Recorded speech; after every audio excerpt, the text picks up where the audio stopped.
Ollie. Yeah, as naturally, the fact that we've got Ice Spinner on this Chien-Pao and not an Ice School Crash, if the focus is going to be targeting that Landorus, it will be picking up the KO, and it does indeed. So Lando is out for the count in game 1. Urshifu left on its lonesome self. If Ashton really wants to, can try to get a Regenerator proc again, but it just needs to really take into consideration having ample amount of HP remaining on the Amoonguss. I don't think Ashton needs to, though. You can go for the rage powder and kind of sacrifice this Amoonguss. Yes, go for some damage using the Chien Pao. And at the end of the day, you have your Raging Bolt in the back. You can go for that priority Thunderclap and just get the knockout. Yes, you can see the Surging Strikes come through. I think maybe the third one will even get the knockout here. Also ja, wie gesagt, alles komplett egal. The actual beauty of it being KO'd is now that Raging Bolt can just come in and clean up game one. Yeah, and I think that's sort of the power of Raging Bolt, right? You know, the fact that this Urshifu is completely locked due to its choice stuff just means it's a checkmate scenario, no matter what the Chien Pao does. So,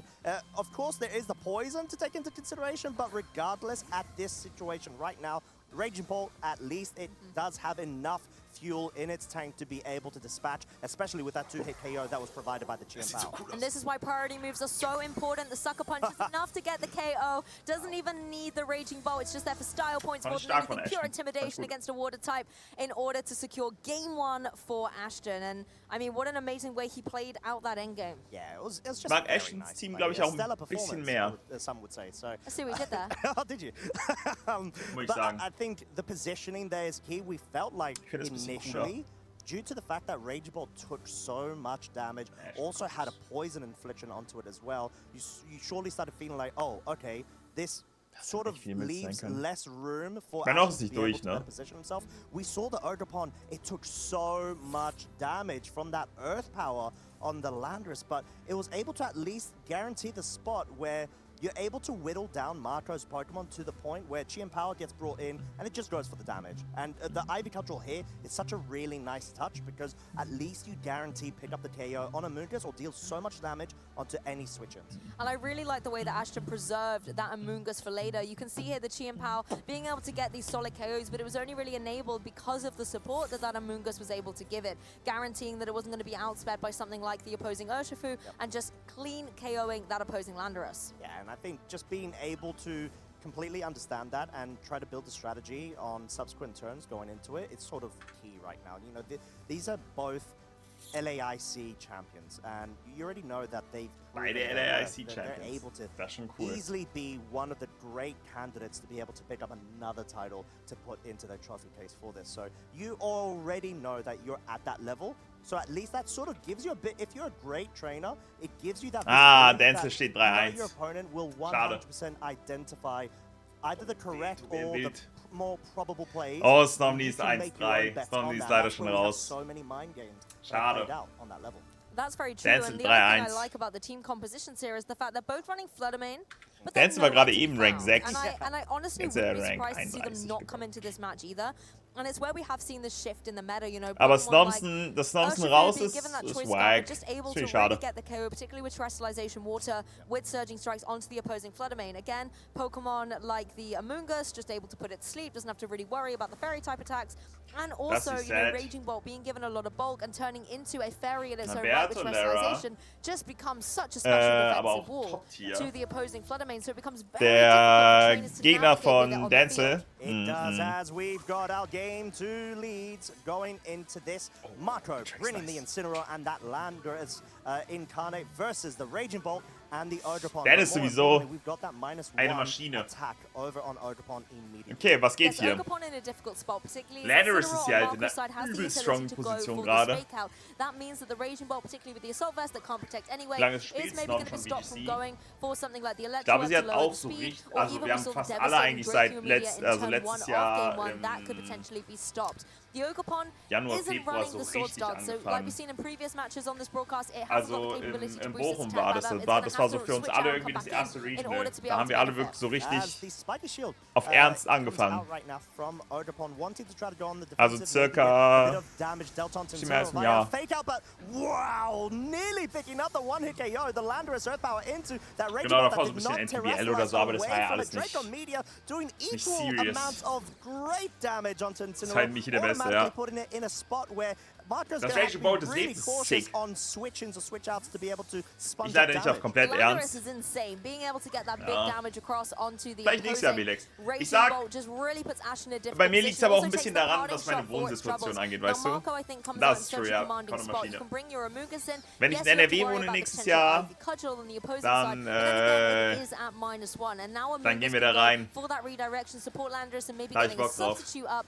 or again, even a KO with something like another Earth Power. Yeah, you got a cascade of different players that could be played here. Marco could try to go for the easy switching of the Incineroar and get another Intimidate drop onto the Ogerpon, or Ashton could try to read into that, go for the Terrestrialization, bring in that Chien-Pao, focus in Jedes Wochenende Local onto Time. the Amoonguss, Aachen, Dortmund, Oberhausen, Osnabrück. Und nebenbei hole ich mir noch den TCG Worlds Invite.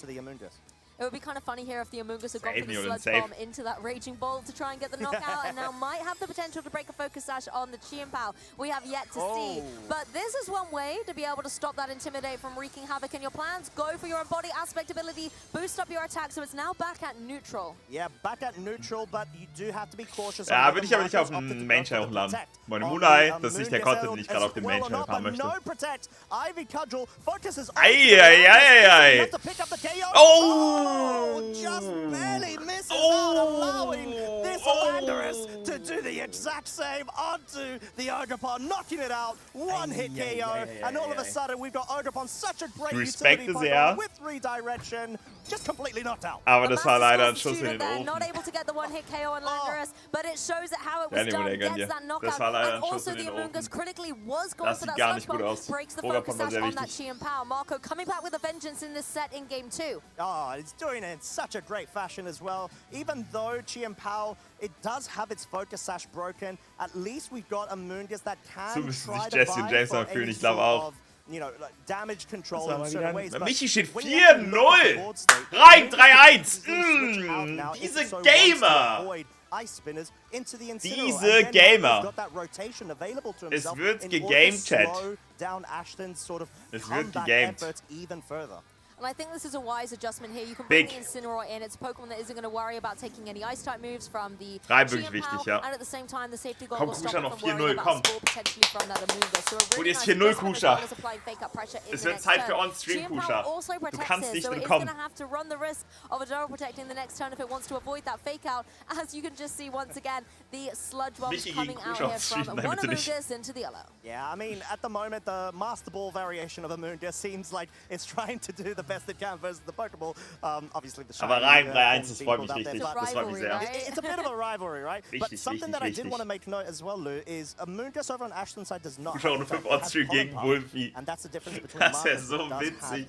over Pollenpuff, so that could be a key player. Oh, definitely. It doesn't have that defensive capability. It's definitely more of a supportive role. I like the Raging Bolt coming in here, kind of, das you Feierabend, know, das being Match, the willing glaube ich. sacrifice to be able to take that fake out and Also enable das the sehe ich Chien-Pao Ashton hier nicht to mehr have wirklich a little holen, bit aber more mal schauen. flexibility in the endgame, because you need that Chien-Pao for the Landorus. Amoonguss does, of course, go to Spore, Lass mich but it's gerne not vom going to affect Gegenteil another Amoonguss. überraschen. That's just not how the game works. No, it is not. Kuschas But there Moment is gegen some sein sort Eide. of scenario that I can see here. If Ashton wants to capitalize off of a potential defensive play from Marco here, going for the side Pollenpuff, maybe trying to bring back that Focus Sash, and as it wouldn't be naturally broken, right? Yeah, exactly. It hasn't kind of been utilized fully. If you can restore it back to full HP before it, you know, gets dropped down to the 1 HP, then you're still able to capitalize on that item usage. So a really good observation there. Amoonguss definitely in prime position to help Chien-Pao out, particularly if Ashton's is maybe a little bit faster.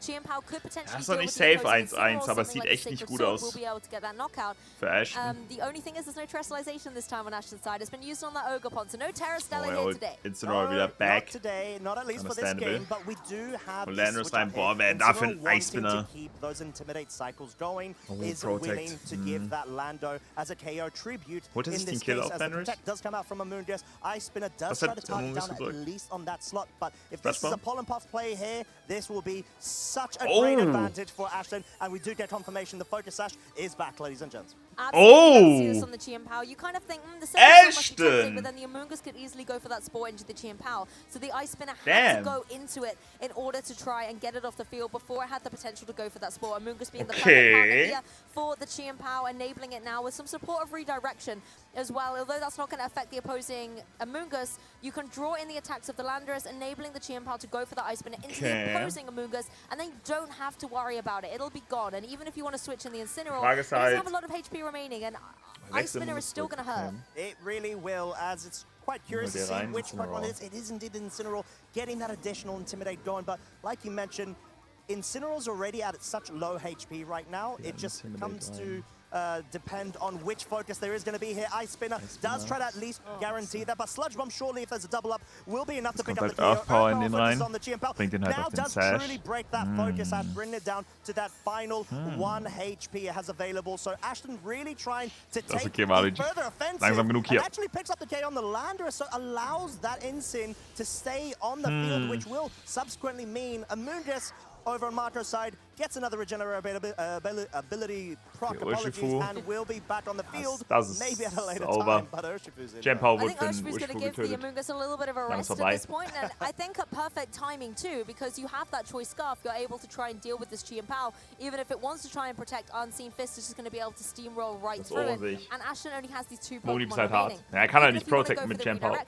Chi and Pao isn't going to be able to deal with the Urshifu and the Incineroar and the Amoongus in the back all at the same time. It only has single target type moves, particularly when you have the Incineroar going for the fake outs. And now Urshifu free to just go for that Surging Strikes, bop it away, and now it really is a 3v1. And Amoongus has done many miraculous things in this set so far, but I don't think knocking out all 3 Pokemon is going to be one of them. Yeah, it's very tough even for the little mushroom that can try, and it does usually on the time actually do a really good job about it. But yeah, at this point, you just don't have any offensive pressure that is quite useful to be able to pick up the necessary KOs you need. Nevertheless, in the mirror versus the other Amoongus, but we do have Terrestrialization from Marco's side, just wanting to guarantee to speed the game up just a tiny bit. Yes, but I do like this as well from the Urshifu, you know, giving it that extra little bit of oomph behind the damage, because you're going into an Amoongus, it really doesn't mind taking these Surging Strikes, and so you just want to do every little bit you can to help, like you say, Costa, close out this game, because we're going to be seeing a Game 3. Dass Ashton das noch ausspielt. Surrender doch einfach. Die dürfen surrendern on stream, oder? It just seemed like he was so commanding in that Game 1, and Marco was able to just grab that momentum, just shift it back as he does go ahead and pick up that KO, which does guarantee that Game 3 onto the Amoongus. You know, one thing in this game 2 that really stood out to me was actually that turn 1, where the Landorus just completely decimated the opposing Raging Ball, put it in such a precarious position that we actually only saw it rejoin the field in order to take a fake out and get KO. I needed a double take. Aber ist auch noch nicht alle Matches durch, ne? Because I was like, wait, that was a bit too much damage, Lando. What are you doing there? Well, that's the thing, you're almost thinking, is it Mold Breaker? No, wait, it doesn't get that ability. I mean, Sheer Force, again, it was just demonstrating what a Sheer Force it really is, if you know what I mean. You know, it's able to do that additional damage. It will stop the secondary effects coming into effect, but then if you stack it with the Life Orb, it's just such a force to be reckoned with. And that's why I do really like the way that Ashton is bringing that Chi and Pao and trying to play with it as safely as possible, going for that Pollen Puff, because he knows that the Chi and Pao is the secret to be able to get rid of that opposing Landorus. Yeah, no, 100%. As, yeah, there it is once again. The Earth Power just dealing so much damage, leaving that Rage Ball on 15 HP. But the Ivy Cudgel, really nice focus here. We do know, of course, there was a heightened critical hit ratio that could have come into play and guaranteed the KO, so that could have immediately changed up this affair, maybe even giving Ashton enough room to go and lock it out in Game 2, but it didn't come to be. That Intimidate cycle was so important.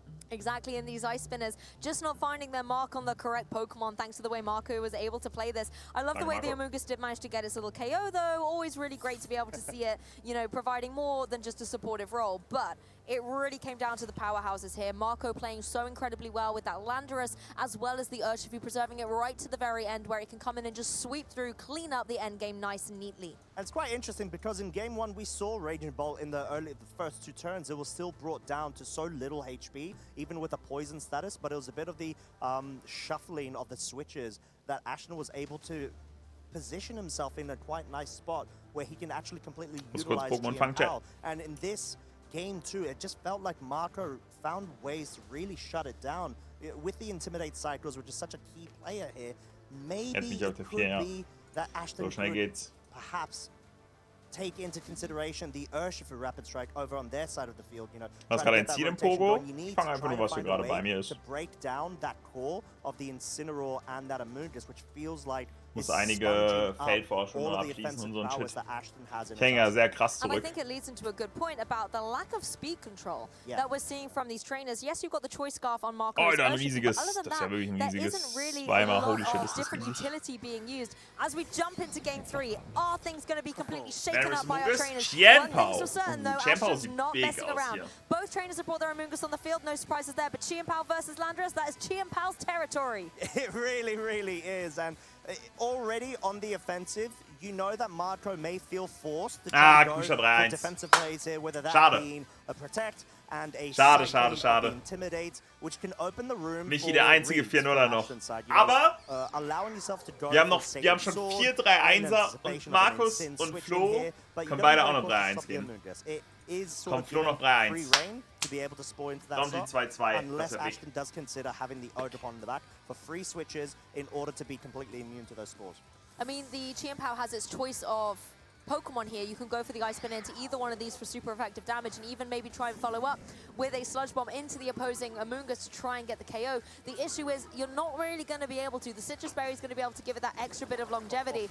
The Ice Spinner instead, it does indeed go into the Amoonguss. As I said, not going to be enough to get a knockout. Is going to be able to activate the Berry, and now you're in this dangerous spot with your Chien-Pao where it could indeed take a Spore.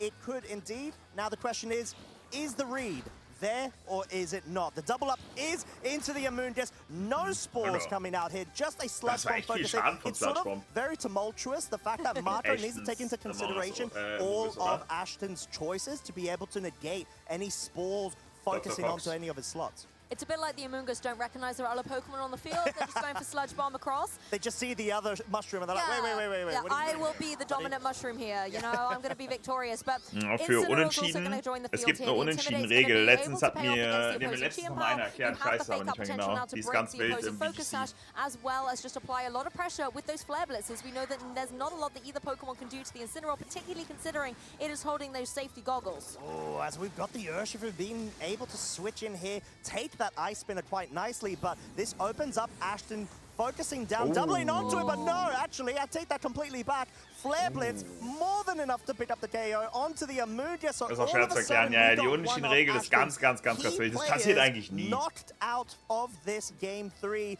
but we got a new opponent, and it is Honestly, Marco has checked the Astral Cards book out of the library and is reading him perfectly in this game. Fluttermane joining the field, though, is a very interesting adaptation. The issue is that is still a Choice Scarf Urshifu on the opposing side. It hasn't taken an Intimidate. It's going to be formidable with something like those Surging Strikes. There is no Amoonguss to redirect them. Chien-Pao and Fluttermane very exposed right now. Yeah, they really are, but I feel like Ashton does, at least from his side, he has a bit of a shutdown play that he could go for. He could go for Sucker Punch in anticipation of water terrestrialization. Aber das killt ja nicht. Moonblast focus onto it, but that does sort of allow Incineroar to kind of do its own thing. And we know that Marco does still have a Amoonguss available, so Ashton really needs to be cautious on when to make a very aggressive play here, as Marco still does have defensive plays that he can try to utilize. Exactly, particularly with the type coverage that you've got there with that Firewater Grass Core, it does give Marco a lot of flexibility. This is one way, though, to be able to swing the momentum into your favor. Ashton going all out with this Fluttermane, the Fairy Terra type, boosting it up, going to be able to hit hard with something like a Moonblast here.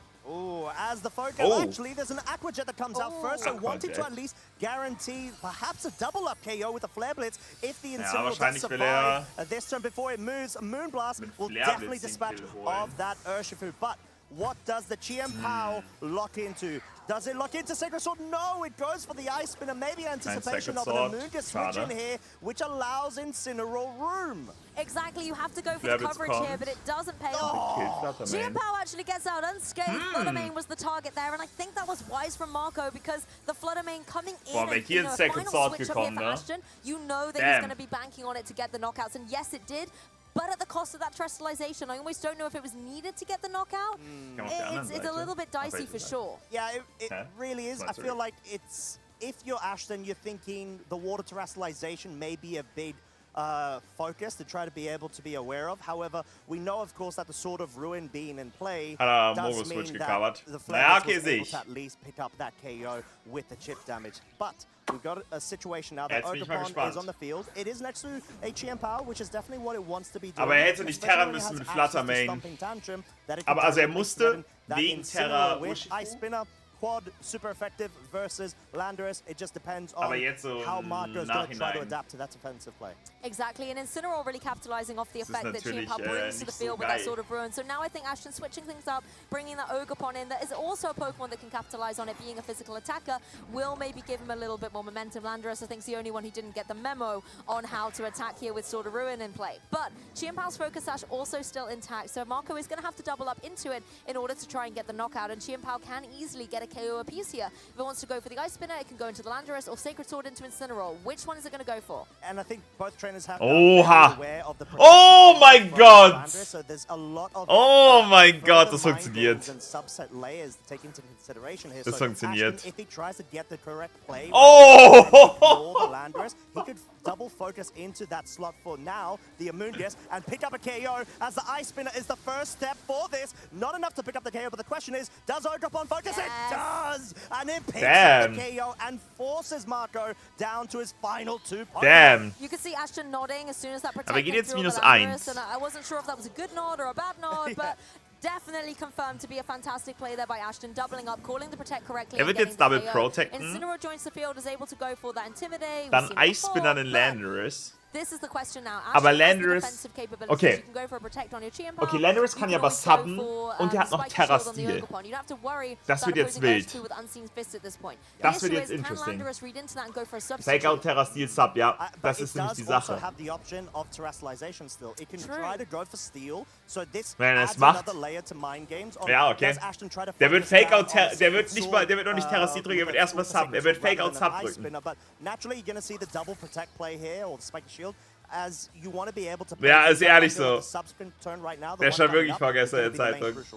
Yes, and you have to burn through this fake out as well. Both players down to their last 2 remaining Pokemon, so there can be no off the board. Landorus the Ogerpon, I believe the fake out was targeted there as well. So Ogerpon seeming to be the threat. You know, it's able to go for some big damage with something like the Ivy Cudgel, but Chien-Pao to me is definitely the one more in the driving seat. It's fast, it's got its Focus Sash, it can get knockouts here. It could be Ashton's game. Es ist jetzt 50-50, ob es für den Seed oder für den I don't recall if we've seen whether the Ogerpon outspeeds the Landorus or not. There could be, once again, speed interactions here to take into consideration, but it's whether Marco wants to try to terrestrialize into steel or not with this Landorus. Does it want to try to forego the Ice Spinner? Because Ice Spinner, surely at -2, it can still likely pick up the KO onto the Landorus if it does not opt to go for the Terra, as we actually just see a safe protect here. Both trainers feeling things out. I like that though. Marco does have to play carefully with this Landorus, and the double up was actually going into it. A fantastic protect by Marco, now enabling this Incineroar to go on the offensive, go for that Flare Blitz, go into the Chien-Pao, bring it right down to that Focus Sash. Yeah, critical hit. The main point here, folks, is the fact that Chien-Pao, it's not one leg it can finally stand on. It needs to be very cautious on this next turn. This is the main deciding turn right now on who will be able to win this and go straight through with a 4-0 record. Exactly. I mean, the Incineroar taking so much damage and recoil as well for its troubles. That was a lot of bulk on that Chien-Pao. And now it's in a vulnerable position where, unless it's an Ice Spinner going into it, almost anything from either of these Pokemon is going to get the knockout. The issue is the Landorus. We've seen how much damage it can do. Oh my God, never mind. That opposing Ogerpon. The Ice Spinner can never mind. Oh, it is gone. Cool idea, was geht? No terrestrialization option at all. The Lando is completely gone. You can see Marco is dismayed there with the amount of reads that had to be taken. Ivy Cudgel, sure, it doesn't pick up the KO, but at this point, any attack from Ashton's will. So many critical hits, Lou. I'm losing my mind right now. Honestly, just such epic action at EUIC. Of course, Incineroar will fall victim to its own recoil for the flare. It's a valiant effort, but it wasn't to be. Ashton Cox with 1 HP on the board is able to take this set. Sad. And in Aber AGG. fashion as well, you see Ashton in a bit of disbelief as well as us. I mean, I'm definitely in disbelief. The amount of different interactions that just fell through one after another. You know, there's just so much we can dive into with this, but Ashton going for the aggressive plays, Marco also going for the aggressive plays and saying, no, you know what, I'm not going to play safe. This is the moment that I need to try to push you off your balance. Exactly, and I'm honestly wanting to slow down that last turn just a little bit to kind of really take it all in, because once the Landorus was gone, Viele hin und that's her. where things looked really, really good for Ashton here. You didn't have to worry about that devastating Earth power that we saw. War stark. And there are other things you can knock out with the Star Chronos, still have that devastating turn. So I think it is definitely a harder matchup, but not unwinnable by any Kommt means. kein TCG? Speaking of getting a lot of energies, I was walking out in the field a little bit earlier and I saw popular content creator and regional champion, excellent player Andrew Mahone decided to come to the Europe International Championships and play Dialga. Oh. Dialga, ich finde Dialga so Arsch. Hit 3 energy and then looked Ist down auch and gerade Dialga vorbei. V-Star had, I think, 8 Ich finde Dialga so wack. 60 damage which is to knock out a Charizard. Now, he did still lose that. Dialga so wack. Back. Okay, it's got to be Blastoise. What? Blastoise as a can. Dialga kann sau stark. Ich finde Dialga wack. Dialga Metang hat gewonnen, ja. Ist stark. Ich feiere das gar nicht. Ich feiere es null.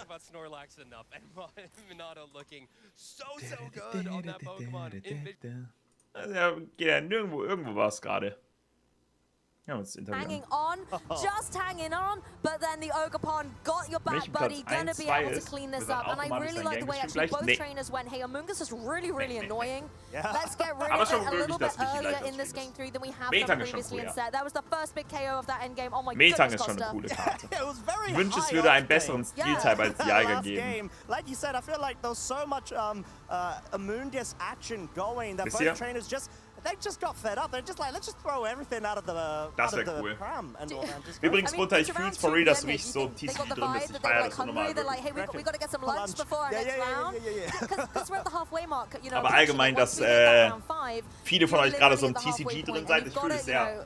Hatten wir heute schon eine Community Choice? Ansonsten wird es probably next we round kommen. definitely need a little bit of a break after that as well. Camp But I'll kaputt. tell you someone who's Geht now wieder. having a break Geht is wieder. Charlie on the stage with a phenomenal winners interview. Let's hear what they have to Michi say. gegen Wolfi, das ist ja geil. You're so right, Ich Lou. hoffe, die We do ringen need das. a break, but before we let Ashton have a little break, Ashton, we're gonna have to Ashton, hear from them. Ashton. Ashton, tell us right now your immediate thoughts. You were Und dann just telling nächstes me Jahr Wolf beforehand now. TCG, ja. Yeah, so I was so close. If you could see, erwarte it came nichts down to anderes. like the last turn of the last game. Ich feiere It was Ashton. exactly as long as it could have been, and I'll tell you, I got to that last turn, and it was all about Dankeschön für deinen Resubs. I got the double protect read when he did not substitute. He could have gone for the substitute, but I call him not to. And then after Ich gehe da gerade voll rein, am it Wochenende was auch in zu the mir back of wieder. my mind, Der he Limit ist could was get a hergibt. double protect. Saugeil, But saugeil. Ich I fühl's, said, you know what, fühl's geil. if that's how I lose, I'm going to go for the attack. Yeah, well, there you go, and you made absolutely the right Selber call. lachen wir nicht. The only two-time international champions facing off against each other, and that's the first time you've ever played. As far as I know, Aber es yeah, hat at mir noch least in kein recent Community times. Choice, Sure. Könnte maybe That's echt sein. absolutely phenomenal. I was very excited to play this match. Aber like you ich just sag, said, wenn bei Community I won Choice Latin America 2 times. I believe he won Latin Wolfi America. und Michi what drin did sind, also UIC nicht here? die beiden gegeneinander, sondern It deren was, jeweiligen OCIC, Matches, da wird OCIC, immer yes, so Wolfi they've got 2 gewählt. as well. Sobald Wolfi zur Auswahl at steht, least wird at immer those Wolfi events, kommen, I zu didn't get to play them, 100%. so it was really nice to be here, be the only 2 people who've done that, and say, how's it going to go? How's this matchup going to go? Yeah, you've got that experience under your belt, and it was a game of such fine margins. If it wasn't the focus sash, then it was pull and puff, restoring the focus sash. That cat really did have 9 lives, and Chien Pao in the game 1 especially seemed to be the MVP. Sad. Yeah, sometimes Pokemon like that. Domji aber auch 2-2. Take more than Domji one aber hit, auch so you 2-2. take one hit that does like half of your HP, and you might think like, why would I restore that? It's gonna get knocked out anyway. Jetzt noch Flo das But like you said, 3-1 with the holen, focus komm. sash, I've actually done Flo. that twice today, where I took about 40%, Gönn healed back jetzt. up, and then got knocked down to the Das focus 2-2 ist sash, and it schade. worked perfectly. Yeah. Well, it's a tech that I hope that trainers are taking heed of at home. Game 2, of course, didn't go your way. Seemed like Landorus just sort of had that game on lock. Definitely. The pressure of the Steel Terror is so tough, because obviously I have ice, I have water, but the minute that goes steel, suddenly now he resists, or at least neutral, and it's just a coverage monster. Spielt It Flo can hit gegen everything. Fungo It is my Bomber routine. oder warum dauert das so lange? Sure. Flo's And Matches then dauern in immer game lange. 3, as Flo you ist said, ein... just making Der, those calls Flo at the lässt sich right sehr time, viel and then Zeit beim in Spielen, the was latter was stages of the game, Positives the ist. critical Aber ich hits könnte es come gar nicht. left, right, and center as well. Your Chien Pao managed to Ich glitch out on klick just that Instant. 1 Bereue es HP 2 once Sekunden again. später, aber ich That klick cat Instant. Anders, ich having kann es nicht anders seemingly spielen. more than 9 lives. And you've gone for Stellar Terror on the Chien Pao. Talk to us a little bit about that. So, like we were talking about with the Focus Sash Pokemon, right? Chien Pao is really Flo good spielt at einfach getting like Dosis-Style. 3 hits. Aber ohne He gets Dosis-Style. about 3 hits and then he's gone. Well, he has 3 Muss man attacks. sich für Stellar UIC boosts them each qualifizieren? 1 time. Dann ist die... Nee, You know, that seems kannst worth it einfach in my nicht. opinion. Wolfie ist immer der meistgefragte Spieler im Twitch-Chat. Normally you're clicking Ice Spinner once and then you go, die Frage, wo ist Wolfie mit Peace and Jay zu antworten? As well. And you don't have any double ups, like I don't have 2 ice moves, I don't have 2 dark moves, so it doesn't really make sense to be like that. But Stellar, mir so viele not the Gedanken best machen. Terra type, but it definitely pulls weight on Chen Pao, for sure. Oh yeah, absolutely. Those offensive Pokemon can really benefit from the Stellar Terra. And I know you've gone for Ice Spinner over Icicle Crash. Das ist so crazy, dass so viele von uns It's always the chilling choice 3-1 stehen gerade, ne? Das ist wirklich crazy. I don't like missing. Yeah. Ja, das fühlt man. Crazy. You know, the Indeedee, I can't handle that. I only have 1 dark type. I had to go with that like missing. Yeah. Based. And exactly, Ice Spinner does provide that utility. Of Lost course, the bubble Crash. in top You get that 200 flip chance, Ja, but you're not Gamer. getting rid of the terrain. So Ashton, absolutely phenomenal performance. How are you feeling going into the rest of the day? Easy was zu essen. Well, Ja, another fun fact, Chat an alle, ist jetzt gleich Pause, ne? Okay. Ist jetzt Pause. Also macht euch ruhig was zu essen, ne? Gleich. 3 times. I have also been on stream. Ich liebe es zu wissen. Ich finde es super geil. Never made day 2. Okay, well, we're really hoping that you break that curse here, Ashton. Yeah. So close, right? Yeah. Keep your fingers crossed for you. Now, slightly more abstract here. Bulbasaur, Charmander, or Squirtle? I'll say it one more time. Bulbasaur, Charmander, or Charmander. Squirtle? Ooh, that's tough, that's tough. Charmander. I'll have to pick Charmander. Okay. Ashton. Okay. Yeah, That's my go-to. Love to hear a little bit of love for Jigglypuff, though. We've got 2 Charmander, 2 Bulbasaur so far. Squirtle, no love for that one yet, so stay tuned to see if that changes, trainers. Finally, Ashton, any shout-outs you want to give? Well, shout-outs to my building partner, Luca. He's Shout out not to Luca. having the hottest day, but he, you know, at least made half, if not more, of this team idea. So really, I wouldn't have any of it without him. And shout-outs to my friend David. He just wants a shout-out. Shout-outs. Cheers, David. There's your shout-out for you. Thank you so much, Ashton. We'll let you get ready for the rest of the day. Well, we've had 2 previous international champions on stream, and Ashton right now is living the dream. All right, and of course, we heard it there, folks. Ashton chose Charmander.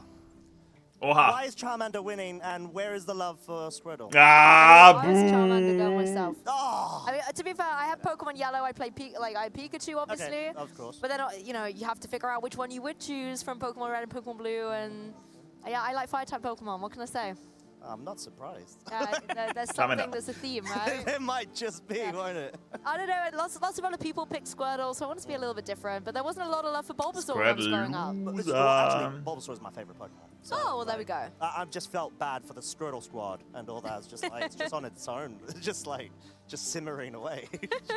I mean, there's definitely a fan base out there for Squirtle. Charlie just maybe hasn't got them in the winner's interview yet. Maybe not. Yet. Maybe a Blastoise will pop up. Who knows? But of course, we Oha. heard from Ashton. Foreshadowing. I do really like a couple of the points that he made. Ice Spinner was an observation that we mentioned that, you know, it's either going to be Icicle Crash, es sind noch einige avoid Matches Rocky offen, Helmet, actually. allow Nicht nur potential Close, for aber es sind noch flinch, and just not be sort of engaged by getting your spiky shields broken or spiky shield breaking your Focus Sash. Ice Spinner being the choice there, being able to get rid of the terrain is really nice. And that's sort of the point of trying to tailor the moves and the types of, like, let's say, Pokemon that you bring around the general archetype and team composition. And he sounds super prepared for this tournament, right? Like, I actually hesitated for a second when he was like, yeah, I've not made day 2 at EUIC. I was like, really? What? Did you want to check? Like, really? Started, like, checking on the side. Yeah, but it's actually wild. That's been such an event that's been difficult for him to overcome and reach that day 2 limit. So I am really interested to see if he's able to go all the way with this one. He definitely has put a very firm foot forward in that potential. He has indeed, but we do have a lovely little graphic that'll be giving us a bit of a leadership view of the Tier 1 invites for the NA region. So far, as it stands, before, of course, we get the final results from this tournament over the weekend, we do, of course, have Riley with couple of invites already under his... 1366. Do we need to say any more? He's just been from day 1, literally day 1 in the 2024 season, just straight out of the blocks, winning that regional, and then now is still top of the leaderboard. Triple Worlds invite. He is on is just phenomenal, and I'm really looking forward to seeing how the history books keep evolving for him in this season, as well as all these amazing other established trainers. Joseph Ugarte, James Evans, and Chapa Cross, Giovanni Costa as well. Lots of regional Chapa Cross, der Vierte? If we actually look at the other Was ist side das denn from für ein the cooler 9 to Name? 16, there's a lot of players that if you have been following the North American regionals on the broadcast, you'll be very familiar with. Trainers like Alberto Lara, James Beck, Michel as well. Really interesting to watch their journey throughout this season, and I'm looking forward to seeing how much further they can go. Das Regional Winner und Finalist, ja, ist übergeil. Ich stehe 3, steht gerade 3-1. Team, you know, coming over from Der across musste the pond, wirklich they're wanting to be able to prove that they can hold on to that title at least region-wise. Oh, Michael Kelch auf der 10. Michael Kelch auf der 10, Chat. Got, of course, EU, the current home region. Marco being the top. We did just see him right now. He was failed to Ashton. I'm not sure if that's a bit of a sneak peek preview, perhaps, of Wie viele Leute bekommen NA? Sind es alle Leute... Nee, warte. Wer wird alles NA? Alles NA invite? For EU, particularly in that 1, 2, 3 spot as well. You know, they're definitely fighting out for the podium positions. Who's going to come out in number 1? But when you actually get down to that top 8 situation, it's very, very close. And ja, aber ab wann kriegt man denn NA invite, Felix? Travel Awards and things like that as insgesamt, well. ja, aber wie gab's da nicht irgendwie I believe Michael Couch, number 10 there, runner-up at last year's World Championships, is currently on a tear here at EUIC. I'm kind of not surprised, if I'm completely honest, there, Luke, because Michael is just one of those very innovative players. Being able to bring Dragon Ball out of nowhere to second place at Worlds is absolutely insane. And a very reflective player too, really does allow that development and to win from the losses, or sorry, learn from the losses, as well as other amazing key regions from Latin America. Some really key names out here. The one that I always highlight is Sebastian Escalante. Da ist ja Michi aber noch weit entfernt, oder? Always enjoyed watching, was incredibly inspiring, and has recently kind of come out of retirement, returned to the scene in order to test his skills in an open Nee, es gibt kein Skipping mehr, Schoko. Also früher gab es Skippings bei Worlds. Also früher hast du bei Worlds Day 1 geskippt, wenn du sehr viele Punkte hattest. Mittlerweile ist es einfach so, wenn du viele Punkte hast, dann kriegst du teilweise Invites oder wie Belex gerade sagt, kriegst halt Money, dass du halt dann zum Beispiel auch als Europäer zu NAIC fliegen kannst oder so. Und ich glaube, die besten Leute bekommen Worlds Flug und so bezahlt. Aber es ist nur eine Handvoll Leute.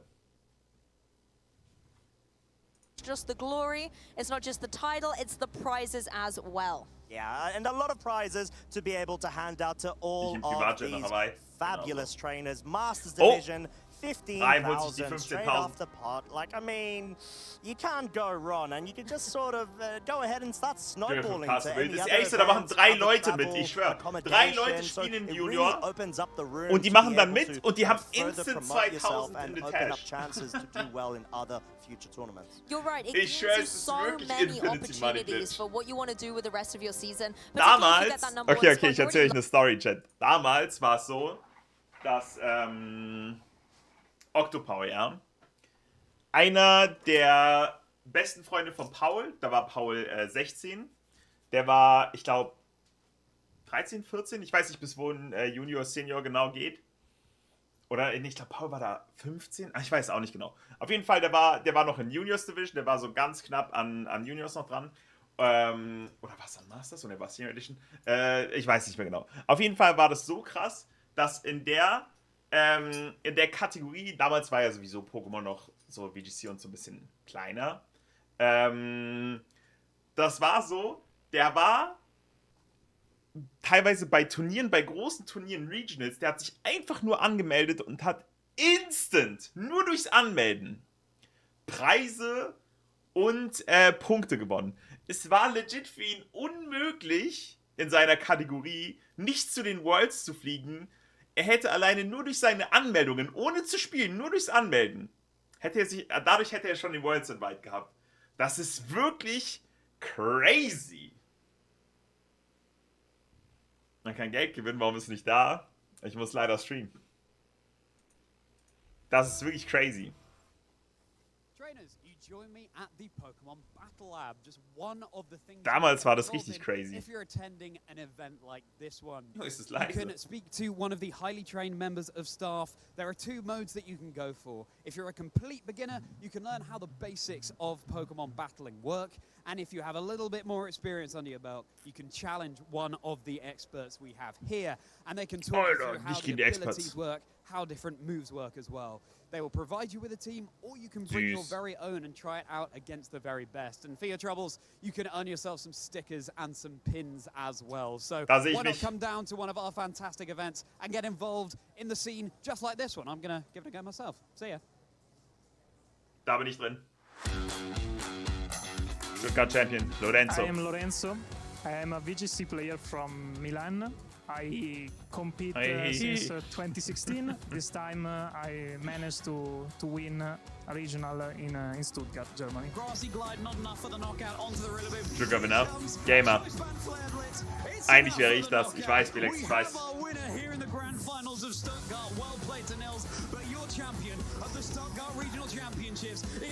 Was gibt man, wenn man Region gewinnt? Region gewinnt? 10k? 6k? 6k. Aber es geht um die Sachpreise runter. Die Sachpreise ist das, was viel wert ist. Bei TCG mehr.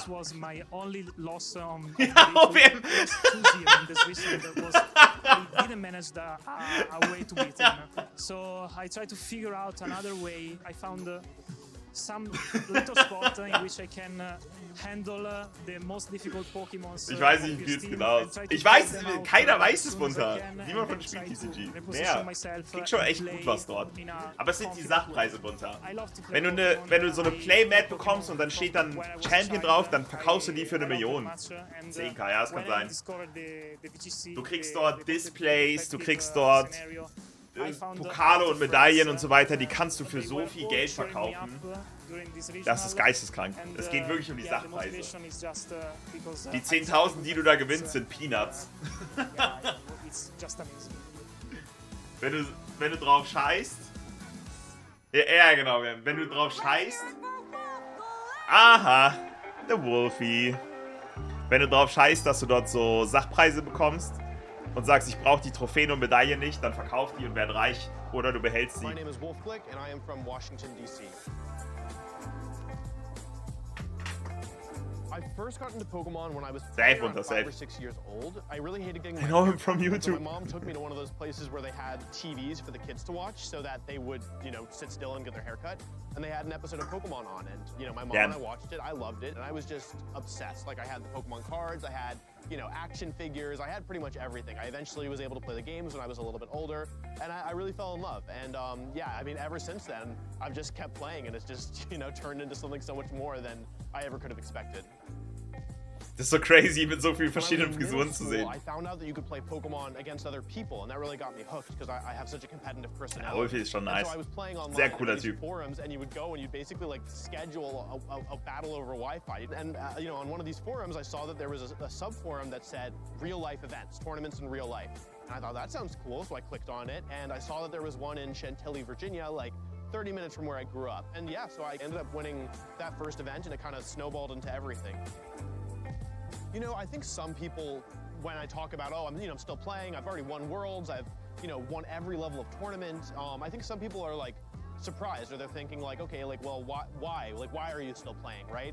And I think the answer that people expect is something like, I want to be the best ever. I want to be indisputably the best ever. Ist der Beste. The truth of the matter is that I really just play because I enjoy it. Like, I really enjoy and appreciate the game, and I love that it's always changing. I love that it makes me feel like I can always change, like I can always be better.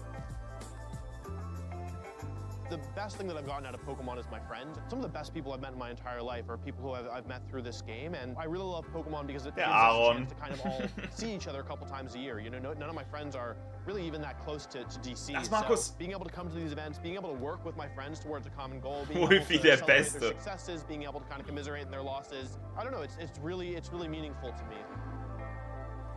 Ja, aber nee, du darfst auch nicht vergessen, dass beim TCG mehr Leute dran teilnehmen. Und die Spielmatte und so, die bekommst du auch beim BGC. Den ganzen Shit bekommst du auch, wenn du BGC spielst. Die Sachpreise sind dieselben. Du bekommst ein bisschen weniger Booster Packs. Aber ansonsten kriegst du da eigentlich dasselbe. Aber beim TCG hast du auch viel mehr Gegner. Aaron sagt auch 3-1. Big. Well, I mean, I'm a little biased. I think winning Worlds for me will be Probably one of my favorite moments from competitive Pokemon history. I think there's lots of other great moments, but personally, if I'm being honest, the fake out Swords Dance play in the finals of my Worlds, it'll always kind of have a special place in my heart. Fluffy Click is your 2016 World Champion after so many years of hard work. I can barely stay in my seat right now. Probably my favorite player is Shoma Honami, the 2015 World Champion. When I watch him play, I feel like he sees the game in a completely different way than I do. I just think it's so cool. Aaron Trailer is another one. He just is so willing to break apart the way that the game works at a higher level, and I think he's doing something that nobody else is doing. My starter Pokemon, that's a tough one. My first starter Pokemon was Charmander. Yeah, boy. I really like Emboar. He's one of my favorites, so I feel like I have to kind of represent my boy. Charmander. My goal every season is to win Worlds, just plain and simple. It's a lofty goal. It's one that I've achieved before. It's also one that I failed much more than I've achieved. And barring that, I would love to see one of my friends win the World Championship. Es sind 2605 TCG-Spieler. Also, das ist klar, dass man dort mehr Preisgeld bekommt, weil mehr Leute sich einfach einkaufen, um überhaupt mitzumachen. Kasai, Dankeschön für den Resub! Hippie war dein erster Starter. So jung.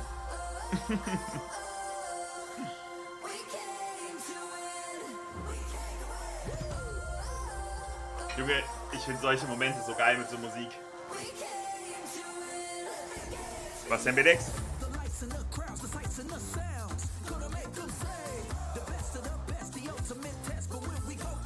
Ach, Benny hat gerade den Stuttgart-Winner zerbombt. Oha! Maker! Manny ist so ein Gamer. Oh, ich liebe solche Trailer, die sind so geil, ne? Ich finde sowas so geil. Oh. Wie.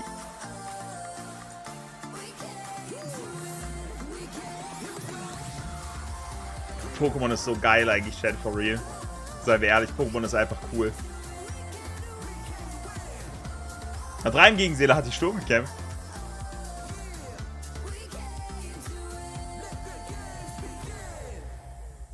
Er muss jetzt. Oh. Oh, das ist wild. 105 ist raus, ja. Crazy. Which will be coming up in a short while. I am Costa, joined by Lee, and we are here. Warum ist sein Headset hier oben so offen? Sieht übel wild aus. We are indeed, and we're pretty much just past the halfway mark now, really, of day one, which is very exciting. We've had some incredible games so also alle Standings findest du hier. Aber hier siehst du so unsere Leute. Very exciting, and like you say, we've had some fantastic games so far today. Yeah, we have, and for good reason. Nur weil nur eine Glatze hat, das sieht so weird aus. ICs that at least in my, recent memory, we featured so many. Jetzt wechseln jede Runde ihre Kommentatoren. Also eine Person bleibt immer 2 Matches und ansonsten rotieren die halt durch. Du kannst nicht, also ich sag wie es ist. Das ist genau wie streamen. Das ist ultra anstrengend. Das ist ultra anstrengend. Die müssen zwischendurch Pause machen. Also, wirklich, ich finde, also Matches, so Turniere kommentieren noch viel kranker. Also Stream auch schon sehr anstrengend, das unterschätzt ihr auch alle. Aber wirklich, Matches kommentieren ist auf Tournaments ist geisteskrank draining. Das ist geisteskrank. Also for real. Maxio guckt schon lang. Man muss aber auch sagen, die machen das beruflich jede Woche. Das ist was anderes. Plenty of big champions ready to feature and Sid, hello, cute kids. Und das macht sich weniger anstrengend. As well. Later on down the line, hello to you. Hey, well, we're all waving at each other. Hi, guys. Hope you're having a fantastic show and experience. Definitely are at the moment. But yeah, those are like the sort of cute moments that I really like. Being able to maybe inspire a few. Hier sehen wir Michael the Best on Stream. Take their gauntlet bout out. Sieht aber nicht echt aus. Compete and give it a shot. Well, they're in prime position to get and take in all of the games, all of the literally. Belex, wenn du callen willst, ne, kannst du jederzeit anhitten. No, and I think it's just one of the great sort of things that we do talk about. We do joke around about, saying, oh, well, you know, they're going to be the trainers that are still in the process of learning, the younger trainers and whatnot. But like we've seen that junior division and senior division trainers actually. Also wirklich kommentieren ist geisteskrank. Das unterschätzt ihr insane, glaube ich. Massiv. Ich hatte auch das Mittagspäuschen. Vielleicht war es schon Mittagspäuschen. Rocco, was geht? This game is really hitting its stride and being able to produce qualitative players on a constant rate. Yeah, exactly. And I think, like I was saying, you know, in prime position, ja, gar kein Stress, gar kein Stress. Our top caliber players, you know, and really take an example from them, seeing what teams they use, how they play them as well. Abgelesen, gibt keine Mittagspause. And taking it into their own Damn. games. And like you say, they're so ferocious, you know, that when they level up especially. We've seen it so many times where these juniors and seniors come into the next age division and they just have an absolute great time, don't they? Yeah. You said a word there, a couple of words. Level up. I've never thought about it. There are 3 divisions. So it's like a 3-stage evolution, isn't it? Juniors, seniors, masters. And for some reason, I was picturing a Charmander. Which I'm not happy with myself about it, if I'm honest. Because I was hoping that would be a Bulbasaur, but for some reason, Charmander popped up. Charmander feels right. Turning into a Charizard. Yeah, that's what I mean. Yeah. It was just that pose of strength and power, right? I feel like the Blastoise could get away with Venusaur, maybe not so much. It's kind of. Although I love Venusaur, well, that's sort of the vibe that I get. Please do that again. It's just Scheiße, Tropius. Barely get ahead. It's unless it's like got sun around, you know, probably not here in London, but. Can we do an impression of it in the sun as well? It's just a bit faster. It's actually, it sounds like, oh, I can finally move now. I'm not dormant and just like. And today on Guess That Pokemon. Can you imagine? It's a good impression. I appreciate it. Well, I mean, I didn't really try to go for the cry, and I will not. Scheiß auf den Hater. We'll leave it for maybe on the analyst. Maybe Charlie can get that out of you. Yeah. I'm good with that. But of course, we do know that we have a couple of great trainers that we will be able to feature for our round 5 that are currently in the process of going ahead and getting everything ready. But it is going to be Renzo Navarro versus our very own across the pond Len Jewell, fellow co-caster. Yeah, it's such an exciting game, and I think when you look at both teams, I mean, we can probably, for those of you that follow along with a lot of the events that we broadcast, you probably know what team Len is bringing to this event, so know what to expect from him. But it's a very exciting team nonetheless. But then you look over Renzo's side of the field, and he's got some really obscure picks. Not bad ones, very good ones, I think, and personally, niche. Some of my favorite ones. Very niche, yeah. So it'd be good to get into this to see how Renzo kind of faces off against Len, because we've seen so many times before when Len has been going to events with this team, so comfortable with it, he just knows what to do against a variety of different matchups, and even in different formats, he's still continually doing well, showing what a great player he is, you know, and continuing to have a great start to this tournament, and hopefully he'll be wanting to continue that going into this next round in particular. He's sort of like a master craftsman that, you know, really works and takes his time onto being able to generate even more quality crafting experience, that being Len with running the consistent team and core that he has. It just means that he better improves his own position and knowledge in being able to. You get 100 more HP, and I mean, I was talking yesterday about how we're really lacking the walls that Stall used to have as a deck, but that is a true wall. That is a true unit right there. Yeah, it is. Now, I do believe that round 5 will be coming up next very, very soon. So I'm not sure if we're going to a quick break or what we're doing here. But yeah, so yeah, let's go to a quick break. But we'll be back very soon with round 5 action. So don't go anywhere, trainers. You're not going to want to miss it. Stuttgart Champion. Schon wieder Stuttgart Champion. We need some support. Yeah. Jirachi, perhaps? Oh, die spielen Dings. Maybe. Yep. We like EX Pokemon, don't we? Yeah. Let's try to get him in there. Should I go? Let's do it. This one should be fairly easy. Okay. I don't know about that. Ooh. Dodria. Yep. That was actually cheating, but also I wrote that one, so you keep pulling mine. That was great. Well, unless we all did. How is it cheating? I didn't write Dodrio. And of course, Spraggles, is that the correct or the incorrect? Ich habe mich explizit für Just Legends entschieden. Ich finde Just Legends wirklich am besten. 1, 2, 2. He's almost there. I would have actually just drawn the hats and seen if people could figure it out. Now that I like. Oh, now that I like. Give him a 10-gallon. Yeah, beautiful. With a feather in the cap. Ooh, that was a good feather. That's really good. You did it. You have to let my art breathe, Chef. All right, I'm sorry. Give me a moment to get there. Okay, you going? I'm ready to go, yeah. All right. You don't need to let my art breathe, baby. It's miserable from bell to bell. Come on, deep. Come on. Use All right, let Fraggles. me see. Toss me that. Oh, the hat. Yes, that. Don't. Don't look. Yeah, I won't pull a Spraggles and look. My bad. We'll pull a Spraggles and be super honest. Okay. I hate this one. I don't know how to draw it. You didn't really draw any of them. Yes, so. I did. I drew the rapid strike. It was very good. Okay. You also did kind of draw the snow line. This one, all right. Let's Is this see how it makes you feel? This is not going to be good. Okay. Kastelit. Serena. Yeah. Hä? Wow. Stomp. Let's okay. It's all about getting creative. I think I need to steal that one. Hopefully I get one. It's all about getting. The less that we actually have to draw something that's hard to. Wild. Taran. Oh. So, Spain. Fast Michi. It's a great match, isn't it? I think Fast Guillermo, Michi. of course, being the runner-up. Aber wir bekommen Renzo Navarro gegen Len Doyle. Years ago, I believe 2022.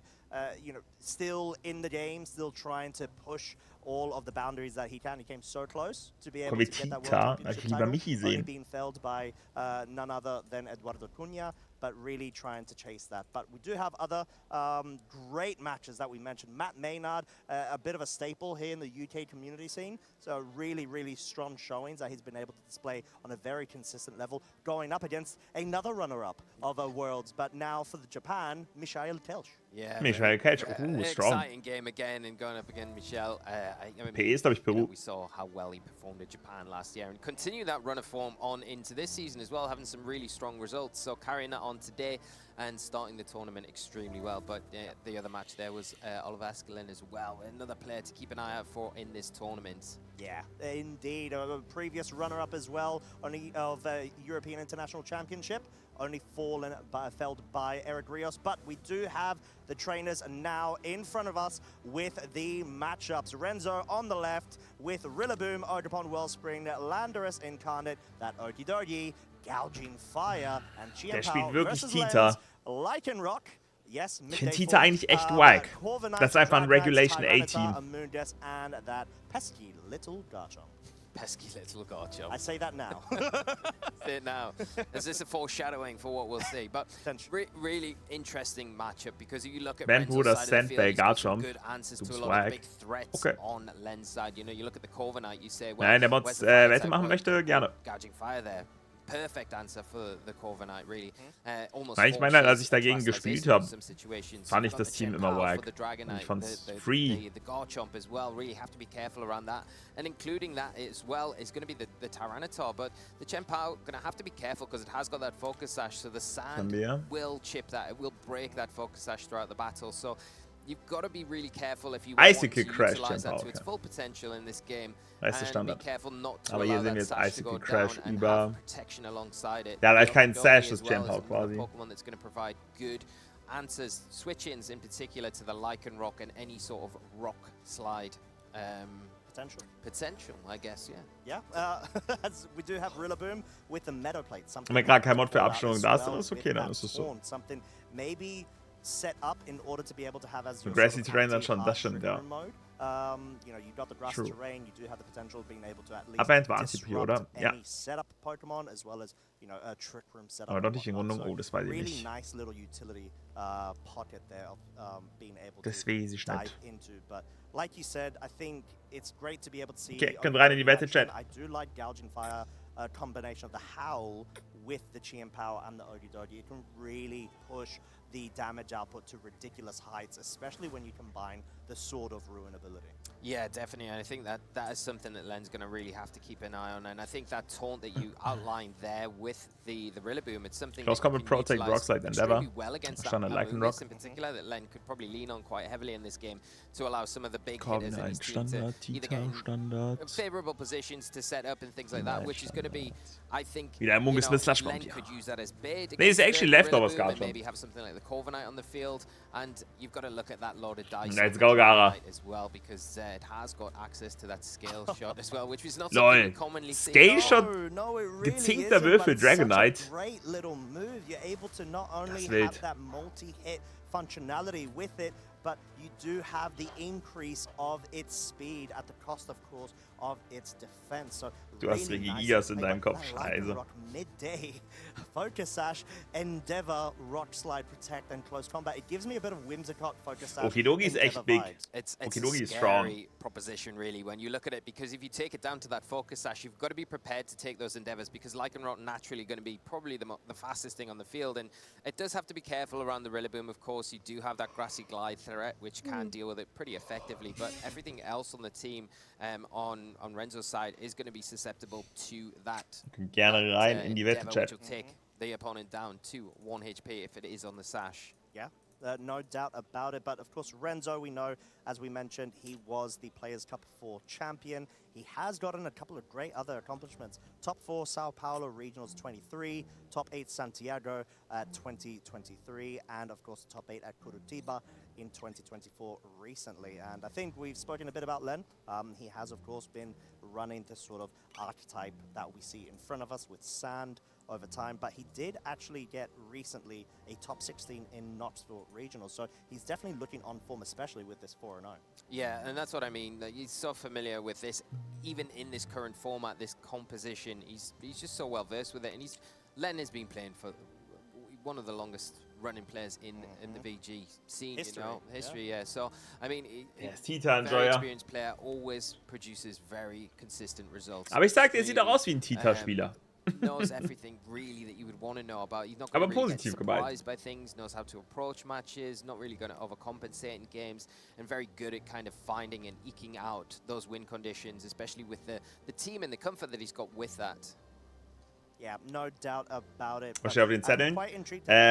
Was die Gegner für ein Team haben, welche Items, welche Attacken, welchen Terratypen und alles drum und dran. May be able to negate any options for Renzo wanting to try to prefer going for breaking swipes. Ich habe keine Ahnung, wer Fabian Braun ist, leider. Drops, but you actually force that attack drop onto gouging fire Bitte, Sevis, bitte. It's sort of in a position where, as long as it gets a howl for its partner Pokemon, Absolut ist leider wirklich nicht so big. and then if you're better placed to be able to go on the offensive, Seine Haare sind's, ja.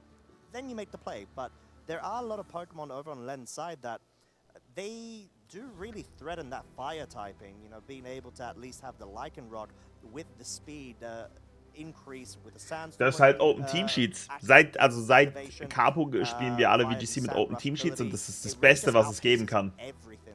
Dadurch wird das Spiel so viel kompetitiver und du spielst halt nicht einfach nur irgendeinen cheesy Stuff, sondern du spielst halt eigentlich immer nur Stuff, der halt gut funktioniert. Okay, let's go!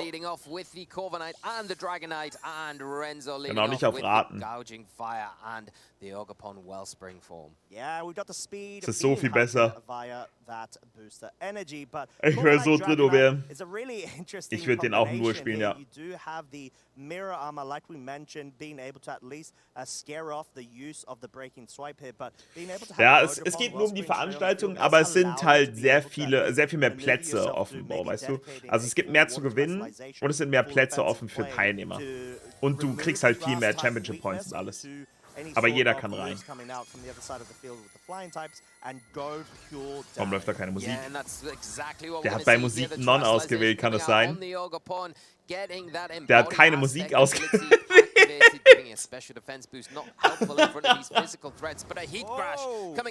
Als ob das erlaubt ist.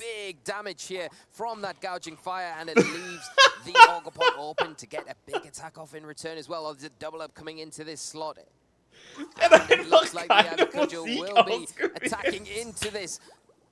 Oh, and it just misses the KO there, so not quite enough to be able to finish the job off. Scale shot with its loaded dice item coming into fruition here. Not quite enough to pick up a KO, barring any sort of critical hits, but not actually fully committing and hitting all 5 of its hits. But nee, ich muss jetzt Musik anmachen. Ich fühl's gar nicht. Surely it is enough to be able to outpace this gouging fire. That's a huge survival here here from the Corviknight, just barely hanging on and getting that tailwind off. So pivotal for this next turn as well, because now it allows Corviknight to get an attack off into potentially the Ogerpon. You can go for a Brave Bird there, potentially pick up the knockout. You have to be careful around the spiky shield, of course, but it does open the door for the Dragonite to get some use, especially into that gouging fire, that it is going to be susceptible to those scale shots. Yeah, and it's a bit tough. Es gibt leider kein, das gibt einen Spectator-Mode im Dings, im Lokalen. The water terrestrialization Ivy Cudgel is enough to pick up the KO without any sort of terrestrializations, but we already see Ogerpon going on the redirection approach right now, just wanting to at least avoid gouging fire going down. It won't matter, as the 4-hit coverage would have been enough to pick up the KO. Yeah, it's a nice way to get rid of the Ogerpon here, and it does give the little bit of protection to that gouging fire here. Already damaged Ogerpon. The terrestrialization for Renzo's now gone though, so that's something to consider going forward, especially if you are Len. Dragonite taking another defense drop, but again another speed boost as well. So speed creeping, the breaking swipe coming out, not quite enough. But will activate that mirror armor ability, and now the mirror armor will go back onto the gouging fire. Yeah, bringing it now down to -1 sowieso on für its Len. attack. We hadn't seen a Howl activation previously either. Okidogi ist halt strong, weil halt E-Speed blocken kann. Aber is going to be outspeeding everything, at least because of bei the ist schneller, ne? now, we saw how much Scale damage Shot. it took Aber er hat from the Sucker breaking Punch auf swipe links. because of the -2 in its defense, but Chien-Pao already brings such a huge problem to Len's current flowchart at the point, because it has access to priority. It does directly threaten a one-hit KO onto the Garchomp, if of course it can connect. But the most important thing is it's forcing Len to make more of a direct aggressive approach to play. Yeah, and I think that's the big thing. I think you've got to look at the Dragonites here, and you've got to be careful going for the Sucker Punch as well if you are the Chien-Pao. Because crazy. The Dragonite, because the extreme speed's there, but not going to see that. We have the Burning Bulwark coming out from the Gouging Fire. It is going to protect itself for this turn, as well as that Chien-Pao. Just wanting to scout out what Len is trying to do this turn. Yeah, it's a really nice scout here, as you do have a potential of picking up a burn, as it seems is the case. Ja, das ist Len's swag. not going to be mighty happy. Hä, warum nicht E-Speed from auf that. Of course, it will be having its Chien-Pao? damage output in War der Terra half. Ghost? Garchomp up Nee, war to Stella. Earthquake, really nice synergy, and I feel Warum nicht E-Speed auf similar, Chien-Pao? sort of archetype pairing we've seen in the past. Maybe not Dragonite, maybe it was a Salamence by the side in the good old days next to that Garchomp, but at this point, there's a lot that Len has to try to bring to the fore. He does have a final Pokemon that hasn't been revealed, but at the moment, Renzo has some really good momentum availability on his side. Yeah, and you've got to consider as well that Len still has terrestrialization at his disposal. So the Garchomp is threatened from the Chien-Pao at the moment, but could go for that terrestrialization into that steel type. It's pretty risky in front of the Gouging Fire, because if Renzo calls that, then goes with a Heat Crash into that slot, you could potentially see yourself at a bit of a detriment and maybe knocked out depending on the damage output here. But we are going to see it. Costa, terrestrialization, Garchomp going for that steel type. Muss auf den Sash von Chien-Pao. He wants to be able to at least survive the scenario. No guten priority Schaden. coming out Das from this -1 burnt. Chien-Pao that could have opted to go for the Sucker Punch there. Scale Shot targeting down the Gouging Fire, but due to the burn, not enough to pick up the KO. If it wasn't in play, it would have surely been able to with that range. So Dragonite just waiting to get KO'd here. Len not wanting to try to risk any safe switch outs there. Garchomp actually moving first. Thanks, of course, to being able to have the tailwind on its side. Picking up the KO on the Gouging Fire, though, is so crucial, especially with this defensive switch-up of no longer being able to be susceptible to an Icicle Crash KO. Yeah, that is a huge turn here from hier können wir, warte. Earthquake off, removing that fire threat after going for that steel terrestrialization. Not any risk anymore. The Icicle Crash coming out. Garchomp easily able to take that, and the Dragonite finally going down. I think probably a turn Tailwind aufhört. Have seen what may come out in the back to Was sein letztes Mon? The Okidogi going to be the choice from Renzo, and this is going to be an interesting end to this game. And okay, ja. Moonges has that potential of redirection, EQ, which is something Rage Powder. that Len can really dive into, utilize. Das soll GG sein. Garchomp, we know it does have substitute, but now that it is in its steel terrestrialization form, it is susceptible to those fighting type moves. And Okidogi really wants to best place itself right now in just going on the offensive. We know it's Assault Vest, it just wants to pick up the damage where it can, but what Renzo has to take into consideration is any sort of protect play that could come out from either of Len's side. Not going to see that though. The Amoongus going straight for the Rage Powder, going to redirect any attacks coming out, and that Icicle Crash going into that slot. Can it take it? It can. Just survive. Und The der sollte Icicle eigentlich Crash alles and the killen. Earthquake coming out. It is going to be enough to pick up the chip. Never mind. Take a huge amount of damage, taking the Amoongus down with it. So much damage, but what Len really needed was that KO. Thanks to the Sword of Ruin being in Okidogi ist echt play, bulky. it allowed Aber Len killt to es? try Ja. to take the Damn. into consideration. But we see Okidogi. so crucial of a survival there. Okidogi goes ahead and all of a sudden wraps this game 1 up with the KO onto that Garchomp. That's An echt crazy. absolutely huge end to the game. The Okidogi surviving barely after that Earthquake. You think, can it survive? It does survive. Yep. And the Garchomp, unfortunately, taking the Amoongus down. That's a cost of using the Earthquake. Not quite enough to pick up the knockout there. And Okidogi being the big player here for Renzo to take a lead in this round 5. And it's a bit tough because I feel like in that situation, if Len didn't go for the Earthquake, is there a scenario where the Garchomp could at least have been able to run away with that game 1? It does have the potential of going for the substitute. We know that it needs to get an Earthquake off at some point in order to hopefully pick up the KO onto the Okidogi, but you want the Sword of Ruin to still be available. So it sort of forces Len into a situation where Die Musik he jetzt aus. Ich feels like hoffe, he has to go on the immediate offensive. dass sie zu dem jetzt whilst, gesagt haben, Bro, wähl mal bitte Chien eine Pao's in Musik play aus. to try and pick up that win con. Yeah, you can see the line of thought from both players here. I mean, there's a big survival here from the Corviknight. I think this was a huge turn in this game here with the double up into that Corviknight. You can see how useful that Citrus Berry is here, taking the Heat Crash and then the Ivy Cudgel as well on top of that. Just barely hanging on to allow that Tailwind to be set up and then put Len into a position where he was able to really capitalize with that speed control going forward. The Dragonite again surviving here, that breaking swipe, and taking an attack drop, but I think at this point, really in a good position with that additional speed boost to start really disrupting things on Renzo's side of the field. But he didn't panic at this stage. I think he really was quite composed throughout this game and took it right down to the wire, as we are seeing here with the Garchomp when it did come onto the field and was able to get rid of that gouging fire. But the Dragonite getting caught with that burning bulwark, and that probably a little bit of to detriment on Len's side. Yeah, I think so. And I was trying to think if there's a way right now where perhaps instead of going for Earthquake and picking up a KO on your own Amoongus, you could try to go for Dragon Claw into the Okidogi and force an Earthquake to come out the following turn in order to guarantee pick up that additional chip required onto the Okidogi, because it would have just been focusing Drain Punch into the Amoongus, right? Yeah, the other option there would have been maybe protect the Garchomp, try and get a Spore off into the Okidogi, knowing that it is Assault Vest, but it's risky because the double up could come into that slot.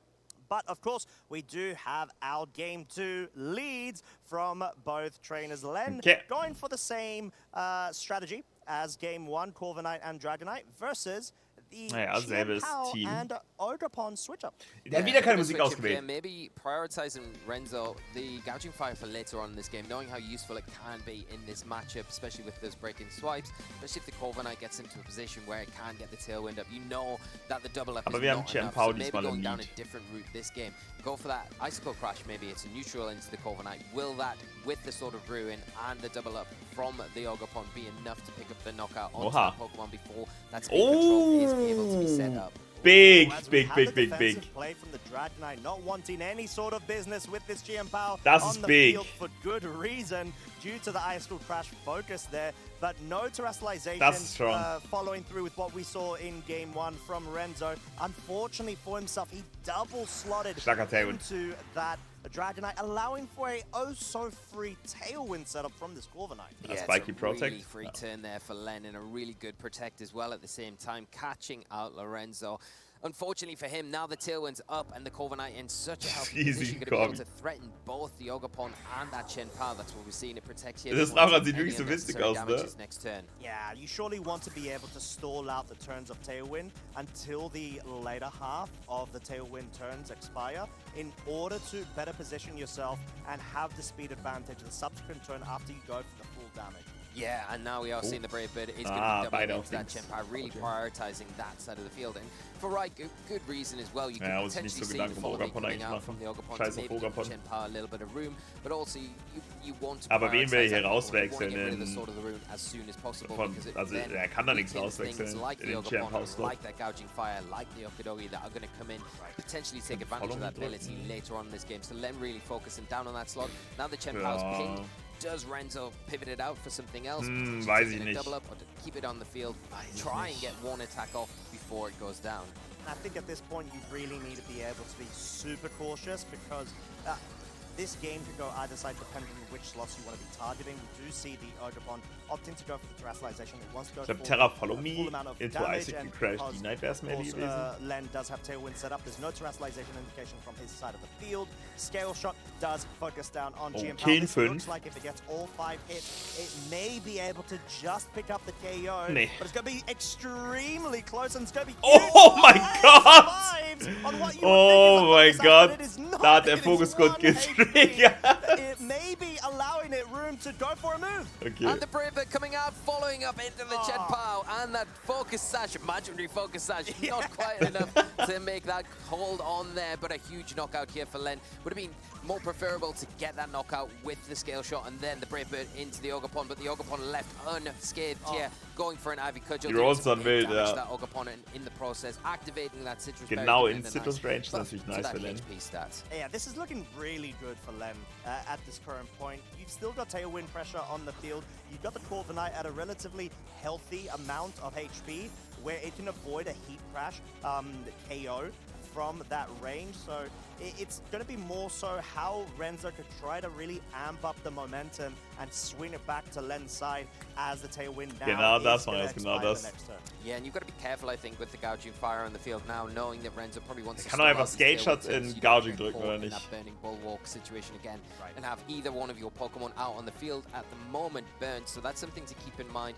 Probably maybe target that Ogapon this turn, but then if that's the thought process, Renzo could maybe pick up on that and not protect the Gouging Fire and start utilizing some of those big threatening attacks, namely that Heat Crash into the Corviknight, try and remove that speed control from Len's side of the field. But we are going to see a redirection from the Ogapon, not going on the offensive. Okay, I guess. Will likely be able to outspeed this Corviknight, but it's not able to do so with the Dragonite due to the Scale Shot increase. Ja, das sehe ich mir auch. Ich finde Scale Shot die halt actually übertrieben cool. Stell dir mal vor, der steht neben dem Chien-Pao mit Scale Shot. Der One-Shottet einfach dieses Ogapon. To maybe act as well the following turn, dependent on what this Corviknight does. Hit der den? Crash coming out from the Gouging Fire, and the Corviknight once again hangs on. It hangs on, it goes for the roost, and it's able to also recover all of that luscious HP it did just lose, as Tailwind does now expire.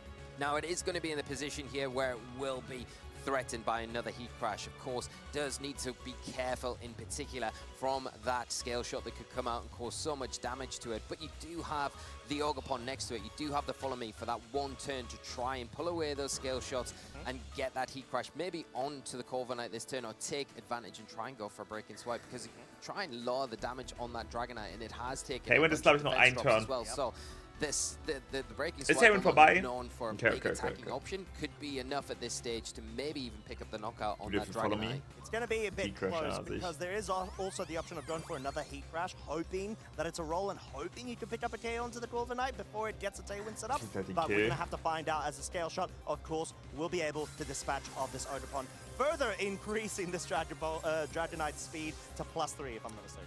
Yeah, and it is getting a bit out of control. Doesn't need to rely on that Tailwind anymore, but does need to be careful because of that defense. That taking yet another defense drop, but also at the same time, one of the bonuses is a speed boost as well.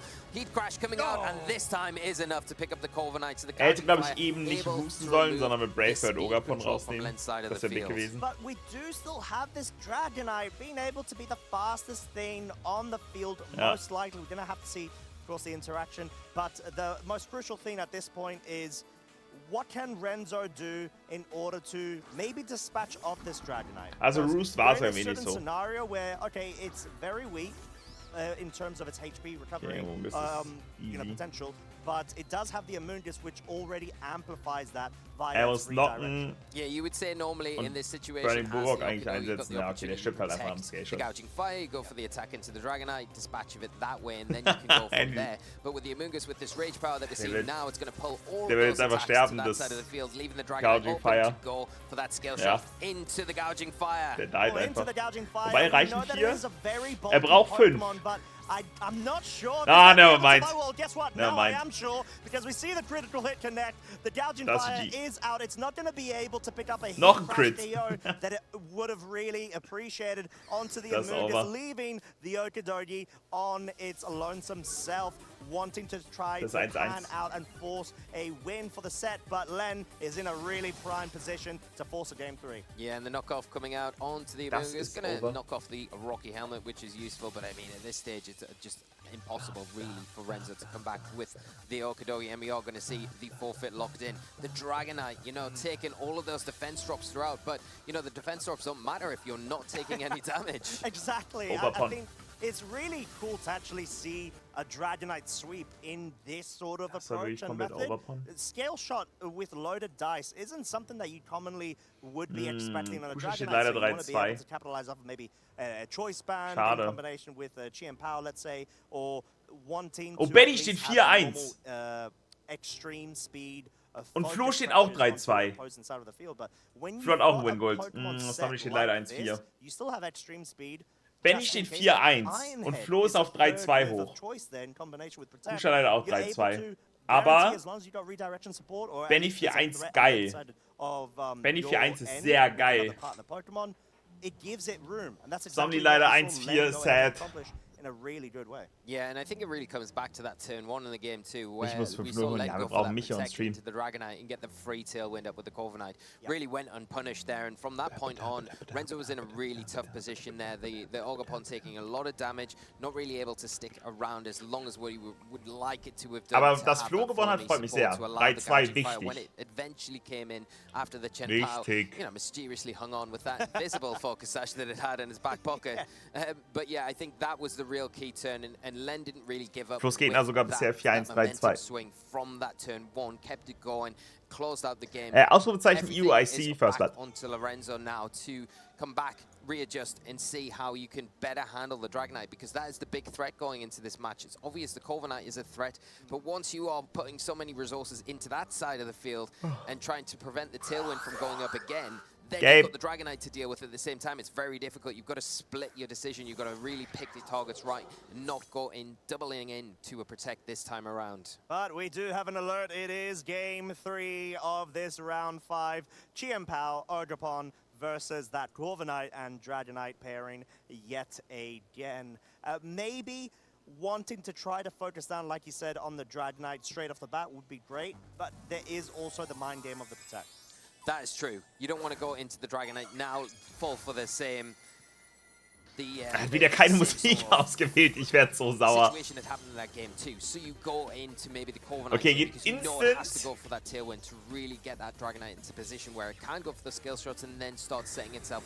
Okay. Ich habe nicht gesehen, was er gedrückt hat. Oh mein Gott! Oh mein Gott! Oh my god! Oh my god! Somehow survived. They have a critical hit, water terrestrialization, sort of ruin, and somehow this steel bird has been able to survive all of this onslaught. That's 3 times it's been able to just hang on in the set. This is huge. Getting that Tailwind off is so important, especially for that Dragonite. We saw the importance of the skill. Das war crazy. Und deswegen spielt man Ice Spinner, weil man nicht wissen will. Okay, killt der Chien Pao diesmal. Killt er diesmal. Killt er diesmal. Oh Gott! Oh mein Gott! Crazy. Aber er geht für Body Press. Okay. That is a huge turn here for Len and a huge advantage being the Corviknight. You think Michi 5-0. Nice. Takes it down, leaving the Ogerpon to get Sehr stark, sehr stark. But this doesn't matter. The Michi Corviknight Macher. going down now has done its job. It's set the tailwind up and it's dispatched of that Chen Pao, making things a lot easier for this Dragonite to close Sehr out gut, and sehr do gut, what sehr it gut. did in that game too. Make it one step further for Len to taking this set. Yeah, and it's a good way to be able to still get that focus pressure onto the field. Sure, it is quite unfortunate you weren't able to pick up the KO onto the Chien Pao, but at least Renzo could try to capitalize off of that in bringing the Aktuell wieder Platz Fire 1. a bit earlier to perhaps try to deal a bit with this Dragonite. Yeah, now we do Okay, see Gouging Lucas Fire in kommt the rein. field for Len, so he's going to have that redirection available. Harai und Dennis sind wichtig, dass sie das holen. Das ist so geil, wenn die beide 4-1 stehen noch. Look at Renzo's side of the field as well. The Ogerpon, the Wellspring form, has got access to Follow Me, so going to be able to pull in those attacks from the Dragonite as well. Maybe give the Gouging Fire a little bit of protection. The Amoonguss has to be careful as well around that Heat Crash, and then obviously the Breaking Swipe is something that you can utilize fully here because the Corviknight and the Mirror Arm. Ja, Nachti hat Michi gedroht, ihn richtig durchzuschütteln. Indeed, but if it hasn't already been hyped enough, I do believe we also have the Unite stream going ahead and watching us as well. So hello everybody, welcome in. You are in the middle of a Game 3 where things Hat Unite geradet? extremely on fire. And we are going to see a Terastallization from Len, and it will be that Dragonite going for the Terra Scheinbar. Fairy here, removing that Dragon weakness. And if we do see a Breaking Swipe Okay. from that Gouging Fire, Terra we're gonna have Fee. that immunity going into this next turn. Oh, Burning Bulwark. Okay. And big, but actually, Presence ist leider noch nicht Champion, noch nicht. Beton liegt auch noch nicht. Okay, Rage Powder. Aber Terrafee hier trotzdem strong. Oh, er ist auf Ogerpon gegangen. Big. Focusing onto the Ogerpon, trying to at least deal as much damage as you can Big, here. big, big, Not big, picking up quite the KO from the looks of things and the range. That's strong. And actually hitting 4 out of 5 times rather than 5 out of 5. But the Und crucial jetzt thing noch is at least it's Rocky in a Helmet 2-hit Damage. KO range and you didn't fall down Das to ist the bait. big. Yeah, and now the Amoonguss doing such a great job because this Ogerpon is a pure water type. It can't ignore that Rage Powder. The Ivy Katze macht gar kein Dings. further protecting this Dragonite. Gar Getting away kein scot-free Kontaktschutz, da war once was, again. ne? Gonna be in a position where Ja. he can fire off that skill shot once again. zurück, This turn sorry. maybe into the Gouging Fire. Does it force the Ogerpon on Renzo's side of the field to go for that Follow Me to protect the Gouging Fire? But the Fairy Terastallization given complete Follow immunity Me, from ja, that sehe Breaking ich. Swipe. But the important thing here Aber is Rage the Powder, redirection from ja, Rage Renzo's Powder, side. das Scale Shot ist Double okay. redirection, now one actually being followed soon Wenn er with Reaction the Balance. Amoonguss over on Len's Ah, ja, side Keil, deswegen in berührt er order nicht. to allow this True. Gouging Fire to Skate enable muss sich itself ja and lohnen. try to dispatch of the KO that it really needs to focus down onto this Amoonguss. Das sieht gerade not bad aus für Len. Dieses Dragoran ist wild, ne? But Renzo's final Pokemon, as well as this follow-up move from the Dieses Gouging Dragoran Fire, sieht are so gonna be cool really aus. crucial into clarifying who is going to be able to Terrafee run auch away with so this set. wichtig. Lebt er den? Into the Amoonguss. Is it Ah, enough? It is okay. enough to pick up the Amoonguss, take away that option of redirection. Now the Dragonite in a position where it doesn't have that support, but Len's still got one more Pokemon left as well. As Ich hätte auch nicht Renzo, gedacht, like dass you das say, so comes krass down ist. to what the Ich bin auch die Night Scale Shot Belieber, ich feiere den übelst. got that Landorus Incarnate. Can it Okay, be da kommt enough to Lando. pull this back for Renzo? We're gonna have to see, Und da kommt but there Garchomp. is a very fresh adaptation with the Landorus Incarnate now on Okay. Renzo's side. It does add a bit of interest here. We know that Earth Power is so powerful, boosted by the sheer force and life orb, and the Dragonite Hat is no Len noch longer Tailwind? flying Nee, ne? type. It is now susceptible to it. Yeah, Protected. you have to be careful if you want to launch off one of those earthquakes Crash. here with the Garchomp. You can't do so freely into the Dragonite as we do see Scale that Shot, Landorus der den nicht jetzt just einfach protect weg. here, maybe scouting out what Len is going to do this turn. Oh He mein fails to Gott! fight off into the Oh Landorus, mein Gott! blocks Nein, nein, nein, nein, nein, nein, More nein. importantly, the Gouging Fire was completely Oh ignored. mein Big Gott. Crash tries to focus down on the Dragonite. Das war nix. Two-hit KO does put it in a really good stead Oh, right das now. war so Dragon stark see the von double von up Renzo, on the holy shit. Landorus. Len Das war so clearly stark. identifying that this Landorus is going to be a real big issue and thorn on his Oh mein side, Gott. but we know the Dragonite still outspeeds the Gouging Fire. Ich hätte gedacht, Question Heat Crash is, if tötet there's die gonna be Knight. another Der ist double auf up, minus can 100. Landorus go for the double turn? I think you've got to go for it, I think, if you are Renzo, because if you get that double protect off, it pretty much locks the game up for you. You go for the Heat Crash again into the Dragonite, you pick it Present up, and then 3-2. you got 2 versus Schade. 1 against that Aber Reim Garchomp, holt es which noch. gives Wir you belieben alle. everything in your side of the field. Reim holt But das. if you Muss fail Multiscale that sein, double oder? protect, Ja. chances of it Nee, actually muss schon Multiscale sein. happening, Okay, Scale not Shot gonna happen here. killt The skill halt shot nicht. straight into it. The big question is it going to be enough? Is it going to be enough? Nee. Indeed, so far at this range, it seems like, except if there's any sort of critical hit that may come into play. Nee. Oh, it's definitely not enough. Aber This Landris is really shrugging off all the damage Garchomp of all killt those ihn hier scales mit being Dragon Claw. shot its way. Heat Crash does finish off the job. Aber guck mal. Warte. Garchomp tötet jetzt Landris. Wait. Und dann ist es Garchomp gegen Garchomp Fire. So. Pass auf. Da kommt jetzt Breaking Swipe. Aber Breaking Swipe killt Garchomp nicht. Aber Garchomp killt, glaube ich, dann nicht mit Dragon Claw? Ich bin mir nicht sicher. Garchomp über Fire Shield. Kann er nicht. Glaube ich. Oh Gott. Oh Gott.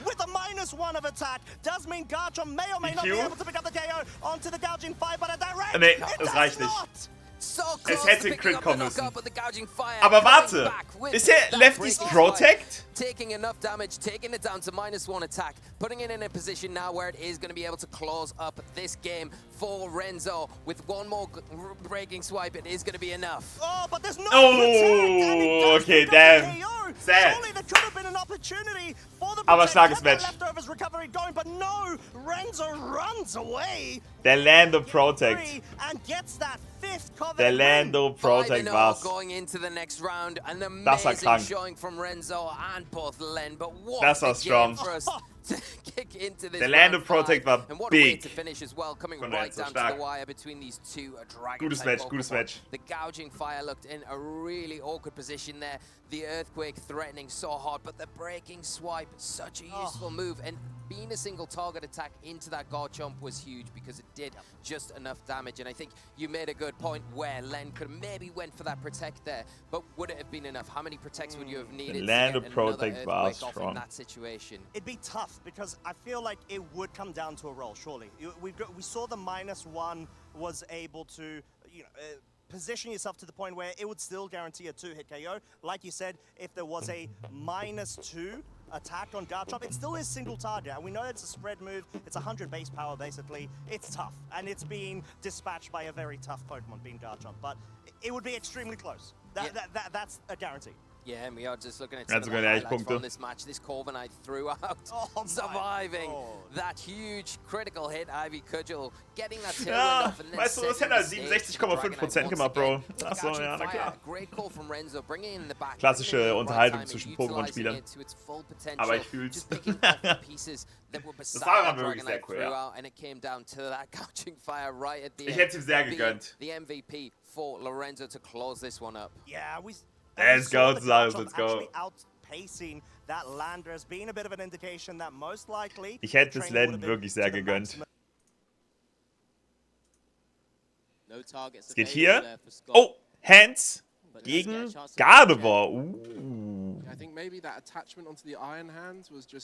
würdest du stehen, wenn du da wärst? Ich wäre schon Day 2 Elfern. With very little energy on board, Iron Crown in the active spot, this is now a chance for Fabian to start accelerating ahead. Yeah, a chance to capitalize on that slow start from Scott. Ich wäre doch schon Day 2. Refinements there, already utilized. Not able to use oh, beide Tech-Radar hat er in dem ist er gepriced. Das ist ätzend. But Gardevoir EX evolved up now, retreat into the Gardevoir EX. Nee, Dario ist nur Zuschauer bei der Europameisterschaft. As often as you like attaching a psychic energy from your discard pile, you do deal 2 damage counters on yourself for each energy, and it's going to start swinging away on the Iron Crown EX, 190 damage, Miracle Force. Top deck time now for Scott. What are they going to draw? Or is that just a future booster energy capsule? And that's not what you need right now. Need a little bit more. Oh, there's the I don't know. Okay. Does have a way out. Does have a way to try and just get out of this potentially. Was braucht er? See what we can work with here, Scott. Ein Generator. One energy in hands. Can't quite notice what else there is. Hat er einen Generator? Hat er einen Generati? Naja, nee, hat er nicht. Dominik ist Domji, ja. Er hat keinen Generati. Not ideal. Not ideal at all as that Gardevoir gets another opportunity. There's the concealed cards, a fantastic card we've seen already throughout today. I mean, with the Gardevoir EX, if Scott were to attack into the Gardevoir EX, then the Professor Turo scenario could be used to pick it up and promote the next Gardevoir EX, and so you would be able to just chain that one particular attacker that can survive any attack of the Iron Hands deck. Yeah, as Fabian does. Just use Buddy Poppin to get out another route. Ich wäre so für Scott. Scott Burgess. Ist auch ein übercooler Name. Ich weiß, er ist Burgess, aber Burgess viel cooler. I mean, this is the challenge when you don't get that Miraidon attack off at the start. You don't have that single prizer that you can just keep accelerating with. That if your opponent takes, you're not Scott Burgess get 2 prizes for the rest of the game. So Scott now just trying to slowly Was geht power hier? up the Iron Hands and maybe get Ich höre Forschung des Professors, oder? with it on something smaller than the God of War. Sparks nicht auch ein Charakter aus One Piece? No knockouts being taken by Fabian. Ich habe keinen Plan von One Piece. Counter catches aren't live. Jo, kann sein. God of War right now on 200. Ich habe keinen Plan von One Piece. Could theoretically be within range of something like Was für eine Karte? Ah, es ist Screamtail, okay. Damage modifiers in the deck as well. But if Fabian just sort of keeps swinging away at his Iron Crown EX, there's ways for Fabian to maybe just utilize some of his damage counter drop attacks, like from that Mimikyu, for example.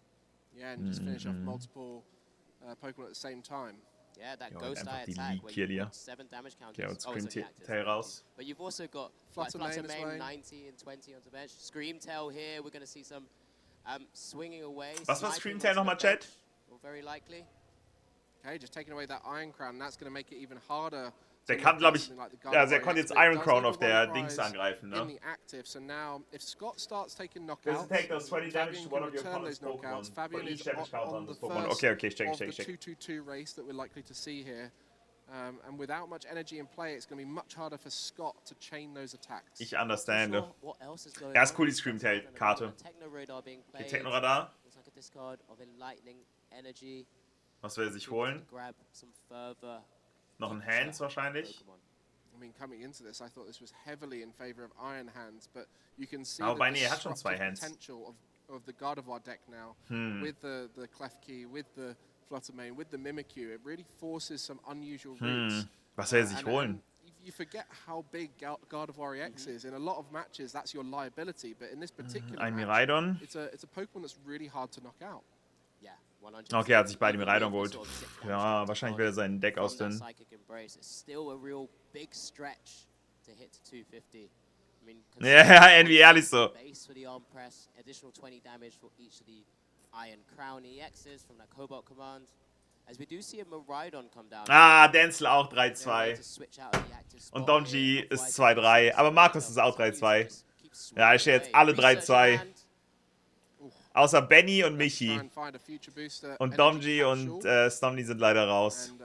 Sad. Okay, Professor Research. Hat einen Generator.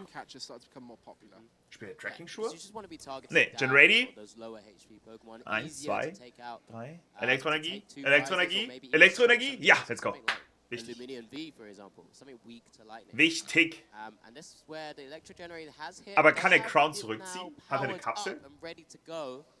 It's just about whether Scott can find a way to remove the Iron Crown EX from the Kann er Crown zurückziehen, ist die so Frage. that he can start just applying some pressure on Fabian's board. Ab 3 Niederlagen ist man raus, ja. Prime catcher, so that would be a way to switch it. And then I think the real question here is, do you have that heavy baton to be able to Den Prime Catcher, okay. So we'll see there, the Prime catcher comes Okay. Which target would you Das like ist to go wild, for here? das That's ist always wild. the question. And it will be that Kill ya, kernel, kill. such an important part of the draw engine of Gardevoir. Okay, sehe ich. Kind of removing the opportunity for Fabian to keep drawing. Does have the routes ready as well. And Ja, there's the und 2 announcement Preiskarten. of the Ampu very Nestball much for und 2 prizes. Iono. Now, Ja, okay, leveling Iono strong. the game, as it were. Iono kann not bad sein. Gardevoir EX is promoted to the active spot. Does have an energy already attached to it. So can just maneuver through an attachment and Iono kann hier big sein. before moving to the right attacker of choice. There we see the Drifloon, the new high damage output attacker for Gardevoir. Previously we had Zacian V and the Gardevoir with Shiny Arcana ability. Those were both great Das ist attackers wild, to okay. take, but after losing them, having to find a new way to hit those high damage outputs, Drifloon with Okay, Evolution und Zupange. has filled that gap in Gardevoir. Yeah, Drifloon got a lot of sort of Junge, wie er die Karten dort early on, fallen sort of lässt. Some Gardevoir lists right at the start before realizing, well, we could just keep using those Überall Gardevoirs to smooth. keep drawing cards with Shining Arcana, and Zacian V was a perfect sort of closer, as it were, in the deck.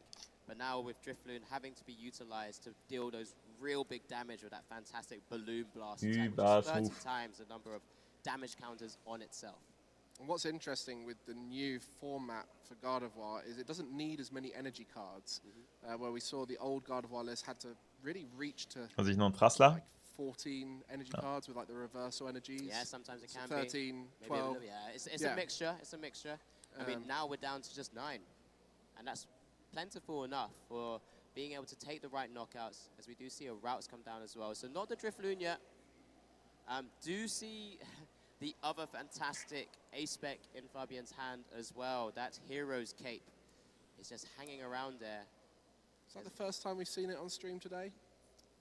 I would like to believe so. Okay, retreated. So. I haven't quite caught all of the A-Specs, but we've now seen 5 different A-Specs on stream. Hero's Cape working really well. Das ist so wild, wie viele verschiedene A-Specs man zocken kann. Also a great card in Snorlax, but here it's able to increase that Screamtail's damage out. Das ist ja übersmart. Das ist ja überstrong. Damage on the Screamtail. Screamtail mit dem Umhang, dadurch hat er 100 HP mehr, da kannst du dem mehr Damage Counter geben und du machst mehr Damage. Wie stark! Yeah, massive KO there, and just being able to increase it. Well, initially, Junge, diese Screamtail-Karte ist überstrong. To begin with, and then of course with the Psychic Embrace, it's just ramping up that damage counters on itself to really. Ja, schon so ein Gardevoir-Deck. Das ist übercool. Great way, great little combo piece. Is now susceptible to things like Lost Vacuum. Und Drifter noch geiler. Okay. Lost Vacuum, one of the most powerful cards in the current format. The only way to get rid of tool cards, and so any of these decks that are reliant on tool cards to put them out of range. We see it with the Hero's Cape, we see it with Bravery Charm, we see it with Ancient Boost Energy Capsule, and if you're able to remove those whilst you're attacking, you can put stuff that was before out of range. Aber warum spielt man dann Screamtail über Unfortunately for Fabian, in this type of deck that Scott is piloting, typically wouldn't run a Lost Vacuum, so we do just see the attachment of the aber auch Halbboss Order hat er gewonnen on wahrscheinlich. the active spot. A fantastic addition to the deck as well. Iono, Another opportunity to also disrupt Fabian's hand down to 2.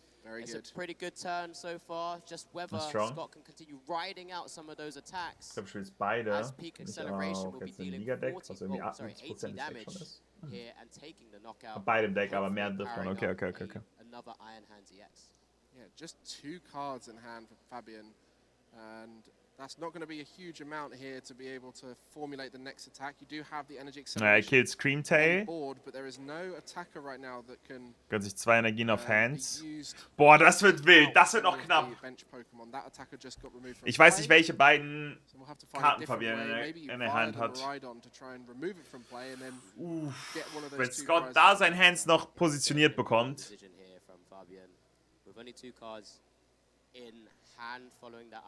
Kommt drauf an, wie schnell ich halt jeweils fertig bin, Evan.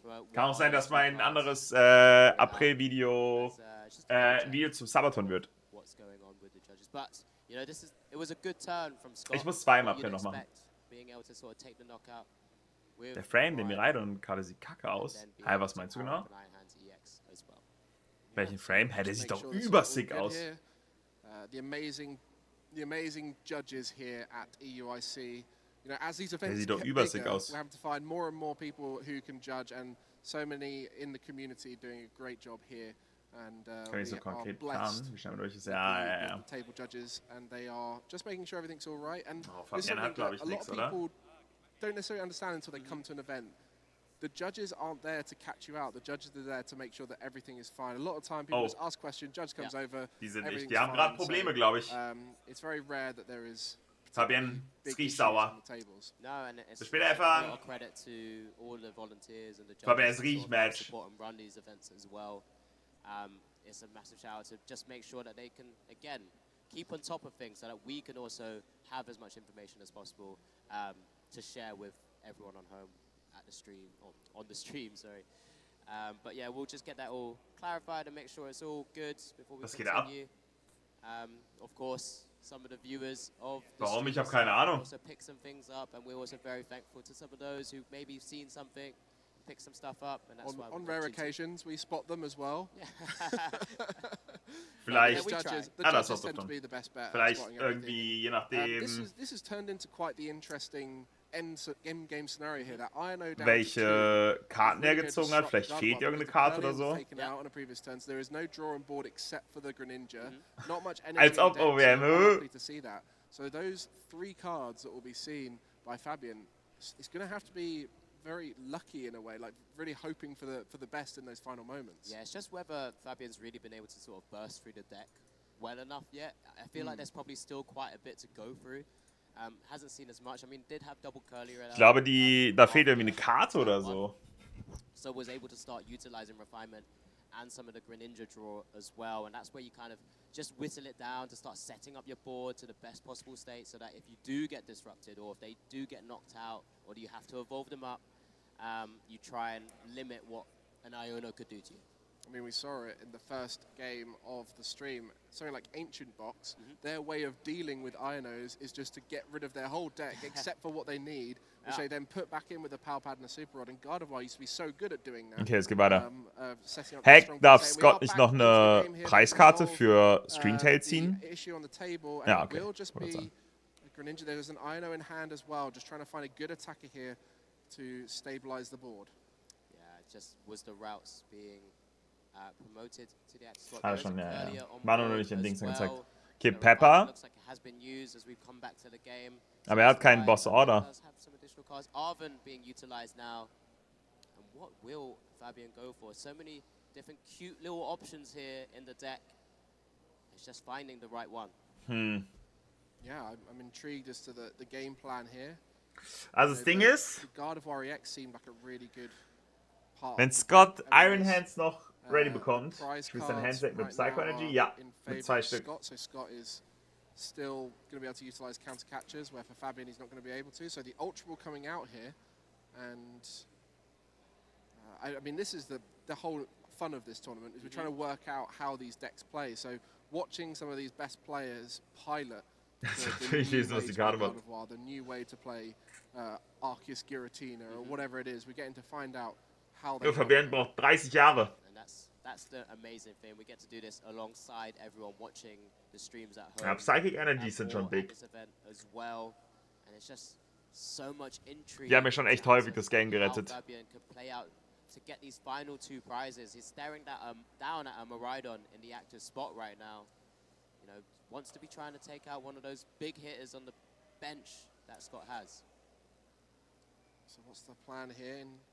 Interesting. You've got a bit of time as well. 3 prizes remaining for Scott, so there's a little bit of time.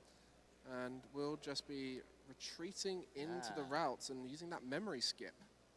Great attack, but in this scenario, just trying to slow down Scott's okay. Jetzt wird's interesting. Would have chosen peak acceleration. Kriegt der Hands ready und Gardevoir gekillt. But did Fabian just need one more additional turn, maybe just to kind of start getting Nestball ready for one big final KO? Okay. Seems that way. Just needs a little bit more processing time, just to try and get in the best position possible. That Mew EX, fun little inclusion into the Iron Hands, wasn't there in the earliest formation of the decks that we saw, but has been added in as a little bit of an extra draw towards the end of the game. Yeah, what's really cool is even with things like Heavy Baton, so obviously a tool that's utilized with the Iron Hands EX, so if it has a retreat cost of exactly 4 and knocked out from damage from an opponent's attack, move up to 3 energies. Holt sich überhaupt Mon? Nee, will gar nicht. Like. Der will sein Deck ausmüllen. The Mew EX as a potential attacker as well, which is kind of cute. As we do see, just double checking from both players, making sure they can follow exactly what's going on here. Fabian richtiger Augenmacher. Yeah, just discarding with that Techno Radar, another great part of the Mew EX. Scheiße, okay. You do have some cards that discard. Okay, 3. Wants to try and find Iono to try and maybe Mew. combat some of those combo pieces. Has it picked it up at all? Does have the Arven, so we'll be able to retreat and formulate an attack here. Then that would leave a 2 prizer in the active. Is this the turn to do it, is the question. There's an Arven being played now. What has Fabian been able to try and navigate ready. That turn that he's just had with the memory skip? This is all kind of maybe the additional turn. Aber ja, wobei er kann sich noch einen Generator holen, oder? Wenn er noch einen hat. Aber er kriegt halt Gardevoir nicht raus. So if we look at the arm press of that Iron Hand. Ja, Generator und Kapsel. Schon richtig. 160 plus 20 plus 20. Aber er kriegt ja Gardevoir nicht raus. And with a future booster energy capsule, that would be 220. And that Gardevoir is just out of range with that current damage modification. Would need another Iron Crown to be able to knock out. Gardevoir X is currently on board. And it would still only be 2 prize cards. But there we see the electric generator and getting some energy this time. Yep, so able to maximize the value from that electric generator. One going to each of the Iron Hands EXs on the bench. This is it from Scott. I mean, it looks like he's going to try and send up the Iron Hands EX for a big attack here. Is this smart? The aspect is whether Fabian is able to find a response with the attack of his own after an Ampy very much there. Ich glaube, ich hätte mit Miraidon gekillt. Oder nicht? Countercatcher would get it here onto that Mew EX because of the Gardevoir EX being able to hit for 190. So the Mew EX now a liability in play. And the Drifloon's there anyway. So attach that Bravery Charm to the Drifloon. Enough energy available to take the knockout on the Iron Hands. Ja, dann hat er doch gechoked, oder nicht? Fabian. Perfect damage, 240 damage he'll be dealing because of the damage counters on it. Scott doch gechoked. Der hätte Miraidon noch einfach Trasser killen können, Miraidon draußen lassen. Und wenn Fabian dann kein Boss-Order oder so gehabt hätte, dann hat er ja einfach gechoked. Warum steht der 4-0? Warum bin ich da nicht? Ich will ja 4-0 stehen. Hallo Dave, was geht? Es sieht sehr interessant aus. Wir haben gerade sehr viele Leute, die 3-2 stehen. Und Benny steht aber sogar 4-1. Das war ja einfach gechoked. Also ist natürlich, der hat scheinbar Driftlon hier gerade getopdeckt. Nicht verstanden, warum er das so gespielt hat. Ich weiß auch nicht. I guess zu sehr Angst vor Boss Order, Countercatcher. Aber er verliert ja immer, wenn er das macht. Da geht man doch viel eher für den Versuch, dass er keinen Boss Order oder Countercatcher hat. Er gewinnt doch sowieso nicht, wenn er mit Hands draußen ist. Er kann doch mit Miraidon easy einen Kill holen. Also klar, wie gesagt, der Driftlon getopdeckt und so, ist natürlich kacke. Aber es gab keinen Grund, dort Hands rauszuholen. Er hätte immer mit Miraidon Trasser killen können. Und dann ist free. Er hat wirklich geworfen.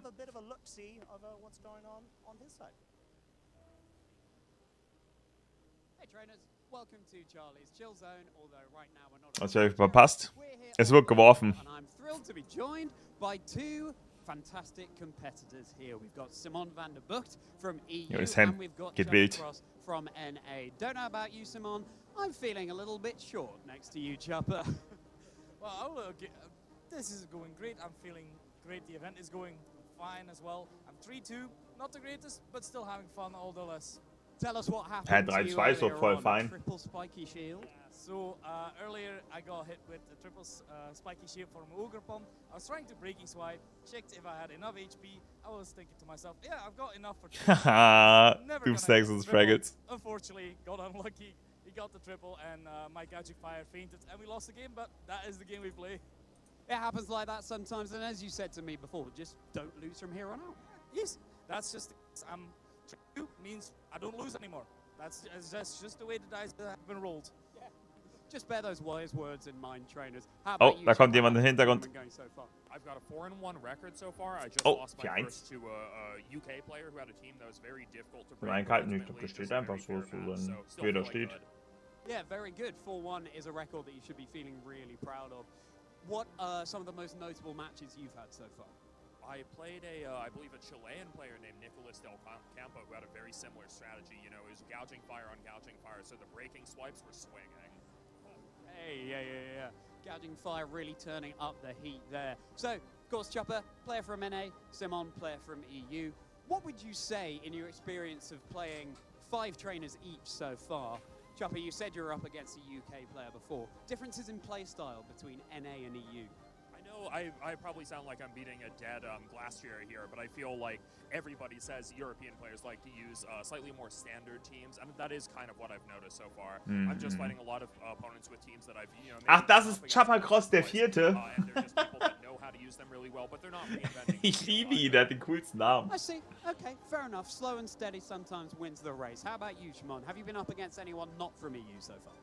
I've been up against one person from Chile. True, that's true. They were playing Annihilate Gouging Fire, which Simon was van der Bort. quite Chapacross der Vierte. Der einzig wahre. Matchup-wise, I was very confused what to do. So a little bit more a weird take on what has been run standard, but honestly, it worked out for them and they won as well.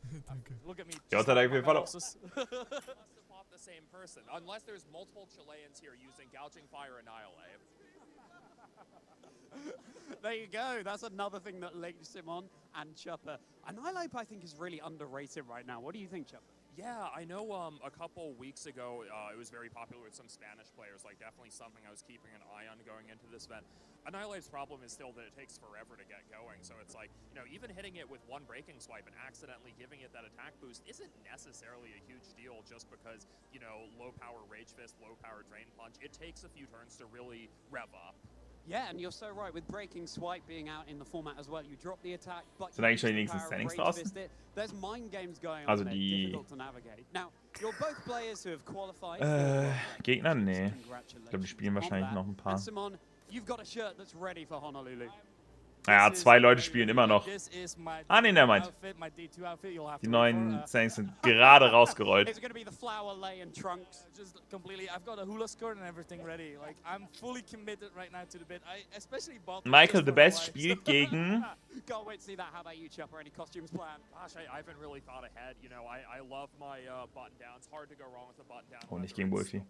Emilio Domingos. I completely agree. And it's a good mixture of colors. Wolfi spielt gegen Oliver Escolin. I feel like, if we're talking about it in terms of Pokemon, what do you think? No, I think that sounds right. When I saw his Sawmine, it's like, yeah, we're getting to the same place in a different way. Ryan spielt gegen Shai Giuseppe Daba. Yeah, exactly. You're taking the plane and maybe you're spielt gegen Maxime Lebrun. If you're even able to do that from here to Hawaii. So, we're going to let you get ready, get mentally prepared for your next rounds. Any shout-outs you want to give Simon? Benny spielt gegen Sebastian Lioli. Kusha spielt gegen Jay Ballesta. Shoutouts to Sanvi and Carl and others for working on the team with me. It's been a great ride so far. Was mit den anderen 3 passiert? Mit welchen anderen 3? Let's go, guys, let's go. Hier fühlen wir mich gegen den Weltmeister ran muss und dann seine Revanche kriegt. Wie hieß nochmal der Weltmeister? Wie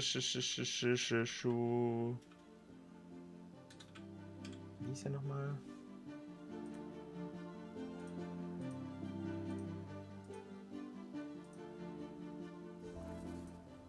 Was mit S? Pokémon World Champion. Shohei. Genau, wie steht Shohei denn gerade? Shohei steht 3-2. I got first into Pokemon when I moved to Los Angeles in 2015. I was looking at a way to make friends. I was like, oh, I like Pokemon, let me try this. Der ist raus, ne, steht 3-2. Been playing ever since. I transitioned to competitive play because I'm a pretty competitive person and being able to talk to people. EUIC bisher sehr wild, sehr spannend. A way to like share. Quasi raus? Nee, ist ja noch alles open. 3-2 ist ja noch komplett fein. Opportunity to hang out with my friends. I only get a chance to see these people a few times a year. It's just a really fun experience to be able to spend time with these people that I honestly love from the bottom of my heart.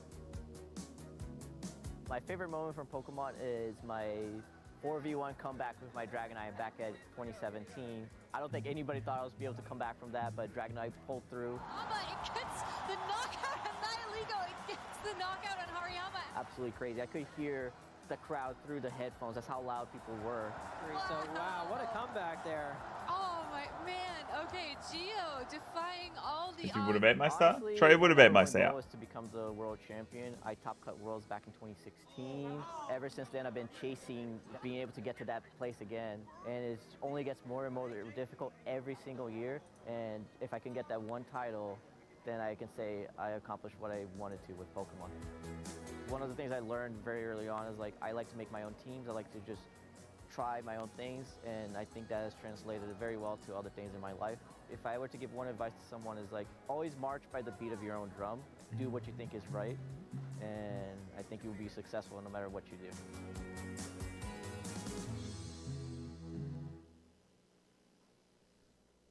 Pokemon trainers, we are in the privileged position of being joined by Maurice. Teg here, who's going to give Auch einer us der besten insight deutschen Spieler. onto advice to give to newer players getting into VG. So Maurice, take it away. Okay, so what I did as a newer player is I didn't build my own teams for a long time, for about a year I would say. I just looked at the past regional results and took a team from Top Cut because that has to be good, right? Just tried to build spreads and stuff. And it worked out quite nicely. Wo steht auch 5-0, ja. In Bremen, I just changed like one item that was different from the standard team. Bremen hat er gewonnen, ja. And yeah, I think that is really underrated to keep working on your play instead of something else. Went ahead and became the Bremen regional champion. Ich gehe ganz kurz auf Klo-Chat. That's a team I'm going to be looking at. What else would you say? A different thing I would point out is that if you change up teams and cores, or if you're like really building your own teams, then every decision you make during the team building process have to have a reason. Even a Rage Powder on an Amoonguss can be changed sometimes if you don't need it, if you don't click it. So be careful with that and think about your decisions you're making in team building. And definitely something that you can test during the process as well, because you maybe put a move on and maybe you're not clicking it, and that gives you opportunity to change up what you're using as well. Yeah, I think it's sort of, you know, trainers are so conditioned to go with the moves that players tend to run, but this is where the experimentation and creativity comes into the game. Exactly, and that would be my last point, even it would quite transition into, is like you have to look at your losses and try to identify, why did I lose this game? Was it because of my play? Was it because of team building issue? Because of reads even? And try to really focus on the non-RNG aspect of the game, because a lot of people miss a rock slide, miss a hydro pump here and there, and then are like instantly throwing away the knowledge they could have gained from this game because they say, okay, I missed this rock slide, so unlucky. But I think that's, if you really want to get better, then you should try to be on top of that. Yeah, you've got to be critical, haven't you? It's so tempting to, when you lose a game, say, that was a team issue, I played perfectly. But of course, there's so much more going on under the surface. And I think it takes a brave trainer to really examine those things that might have gone wrong and be honest with yourself about, well, yes, I missed the hydro pump here, but if I'd done X, Y, and Z earlier in the game, then I wouldn't have had to rely on that miss. Anyway, thanks so much, Maurice. That's fascinating to hear. Hope you've learned a lot from that, trainers, and we'll be getting back to the action very shortly. Welcome back, trainers, to the 2024 EUIC here in London. My name is Lee, if you're just joining us on the desk, and I have a very special person joining me. It's been a little while, but I have the pleasure to be joined by Lou. It has been a hot minute, but the Lou-Lee combination is back. I'm so excited because it's EUIC and the matches have been absolutely off the charts. What amazing Pokemon play we've seen with some really spicy teams too. Yeah, it's been incredible so far. And you think we're only like 5 rounds in. We've got like 4 rounds of just today. We've got all of tomorrow and then Championship Sunday all to come. So very exciting. But what a great start we've had today in the tournament. Like you said, lots of really niche Pokemon. Okadogi there in that last round, really great to see. And earlier on we had Gastrodon. We did. I wondered how long it would be until we mentioned the Gastrodon, and it was the EC Gastrodon too. I was so happy to see it, particularly with the bug Terra-type. Wasn't it the most adorable thing? I know, right? It looked really cute. So it was like cute. fairy-esque, wasn't it? Without being a fairy type. It was adorable. It wasn't victorious, however, on Flavio Delpidio's team, trying to get his second EUIC victory. But I think that's one of the key things we've seen today is a lot of European, just international champions in general. It's amazing. Yeah, it's incredible. I think at the top of the show today, you know, we outlined, we said, right, we've got every past EUIC champion here in attendance playing this weekend, which is incredible. But it's not just EUIC champions we've got here. We've got all of the other IC champions in attendance here today, and it's incredible. The competition is just so high, and like I keep saying, I'm pleased I'm not playing because it's such a tough field out there for our players. But those players that are doing well and having great starts to the day, you know, all credit to them. But the job's not quite done yet. They've still got a long way to go. There's a lot of games to play. Anything can still happen. A lot of players may be feeling like, oh, on that X and 2 kind of cusp, thinking, you know, am I going to be able to make it? You've got to just put your head down and concentrate, do what you do best, and see what happens, and try and get to the end of day one. Just take one game at a time. And it's a grueling week of end of competition, right? You got 9 Swiss rounds, like you say. We're now moving into round 6. So you're only just past the halfway mark, and for a lot of trainers who are maybe at that X and 2 position, they have to find that grit and determination, maybe with a cheeky magic card, maybe not. It's not exactly meta in Pokémon VG. And here in Pokémon Unite, though, it's doing pretty well. Es waren sehr coole Stream-Matches, ja. Sekunde, Chat, ich fange meine kaputten Kopfhörer ab. Ich hole mir kurz meine neuen Sekunden. Day one of competition. Yeah, I think it is. I think one of the things that you're going to see, like a lot of these more experienced players, is have that experience from these bigger tournaments where they know what to expect because of these longer days, these matches where maybe the competition is a little bit higher, so you're playing more games that are going to a game 3 rather than just those normal 2 games. So it is a bit of extra strenuous. Kann hier keiner geben. And you've got to take that into consideration as well, you know, and plan ahead accordingly. And I think that comes down even into a team building aspect where you're not putting yourself in a position where you're having to really think every single turn just to get a win con. You're comfortable with your team and you're going to be in that place where you know your matchups. And you would think a lot of our players would be coming into such a big tournament. X Gold gezogen. Nice, let's go. War das Real Life oder online? But then you can have players like Aber Winneburg ist leider nicht so strong, ne? Stuff that you don't expect to play. I was not expecting to see a Garchomp whatsoever. You know, it kind of took me a second guess there. But there are so many amazing notable matchups from top-tier players here at EUIC. And I think you make a really good point as well about how the meta is really balancing out with the balanced teams that we're seeing. And honestly, we've seen so many international champions on the broadcast, and we are still bringing them to you. Alex Gomez is the reigning NAIC champion. Wieder kein Michael the Best. 2013 world champion. Alex Gomez ist schon you know, auch when you say it like that, it just every match has featured a champion pretty much today, and it's just incredible. Ihr habt da den ex-world champion Weltmeister Zweiten 2013 against the current NAIC champion Alex Gomez, and Alex is having a great season again this year. You know, doing well in the CP race for Europe, really chasing down that extra stipend to Worlds later this year.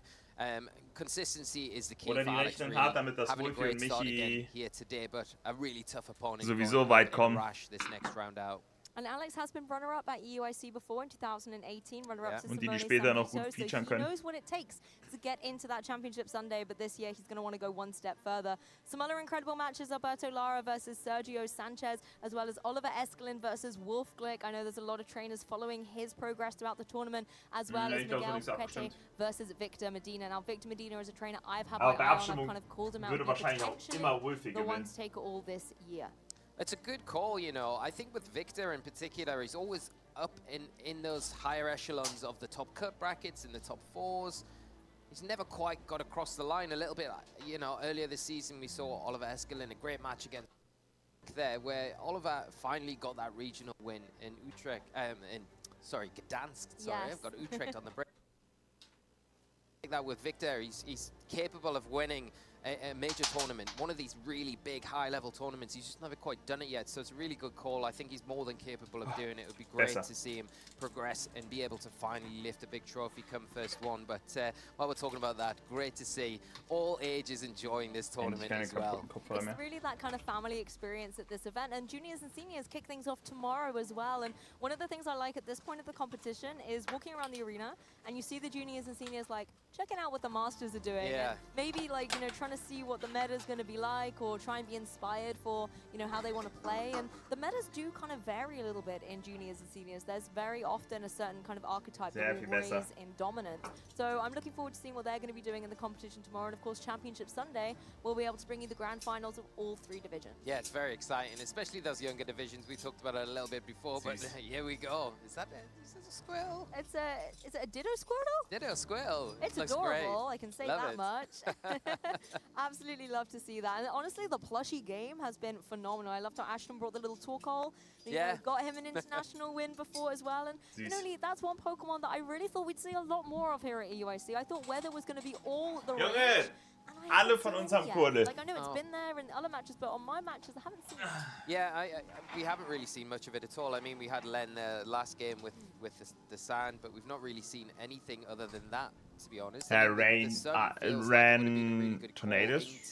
This tournament where you're coming off the back of Utrecht, especially where the snow, and you think, yeah, you've got, you know, Stimmt, keine Arktos, the Trick Room feels like a really good option, but we're not just seeing it. But we're still early in the tournament. There's still plenty of time and a big wave out to. I love it. Like, seeing everyone get involved. It's amazing. And also, like, the viewers at home, seeing you engage with the broadcast and, you know, using that hashtag #PlayPokemon to reach out to us all. It's been really enjoyable reading through all the messages and posts. And I love that aspect of such an international event as well, as kind of the engagement and community that you can get going here. Yeah, it's just fantastic. It's uncomparable to anything. And that's why I in particular really look forward to this specific event every year, because it's it feels like a huge big family coming together, and you get to catch up with people that you maybe haven't seen for a long time. You see and meet new people. It's just brilliant. And there we go, we've got some new younger potential trainers in the audience there viewing on. Give us a big wave. There we are. Brilliant. Oh, amazing. Hope you are enjoying your weekends. Yes, looks like they're Love having that a great Jigglypuff time. hoodie. Ja, wollte ich auch gerade sagen. I want one of those. I mean, we did go to the Pokemon Center that's here at EUIC, and I think we did buy quite a lot of stuff. I got a lot of pins. I got so many pins that I don't know what to do with them. There's so many nice pins, wasn't there? There's so many. The mouse hold. I did notice that you and Costa were coordinated. Yeah. I kind of have a little bit too many other sparkles on. Yeah, but, you're like blinged up. I am. But I'm terrestrialized. It's not. There we go. Oh, that's, That's the story we're going with. It's like ice terrestrialization. Stella Terra Lu. Oh my god, I love it. That's great. Yeah. We should get that captioned along the bottom. We should. Anytime it's like in brackets afterwards. Yeah. And then Lee, it's like the wordsmith. That would just be great. The wordsmith. Not after that round with Costa there. I mean, Pokemon-wise as well, talking about Terra Stella, Chimpao, we've seen using that Terra Stella, but there aren't really any other Pokemon in the meta that are able to utilize it so well. No, I've heard there is a Pelipper in the wild with Stella. Okay. Terra type, but we're yet to see it. We might Safe, okay. Ich mag allgemein, wie süß alle dort sind. We could potentially see the Arcaladon as well, another Pokemon that really takes advantage of that. Wie läuft's eigentlich hier mit Scott? Well, I mean, we look back to when Iron Hands okay, so wahrscheinlich gewonnen. Into Gardevoir EX and was often winning the matchups for Miraidon EX back then. But now you can see Gardevoir, very powerful deck, into the Iron Hands archetype. Yeah. There was a lot going on in that game, and we just sort of see Fabian just utilize, I mean, from the starts that he had. Ja, noch jemand geschrieben, 4-0 and was misplaying. To slow the game down again. We've mentioned it before. Sad. You've got, you know, a defender and a support.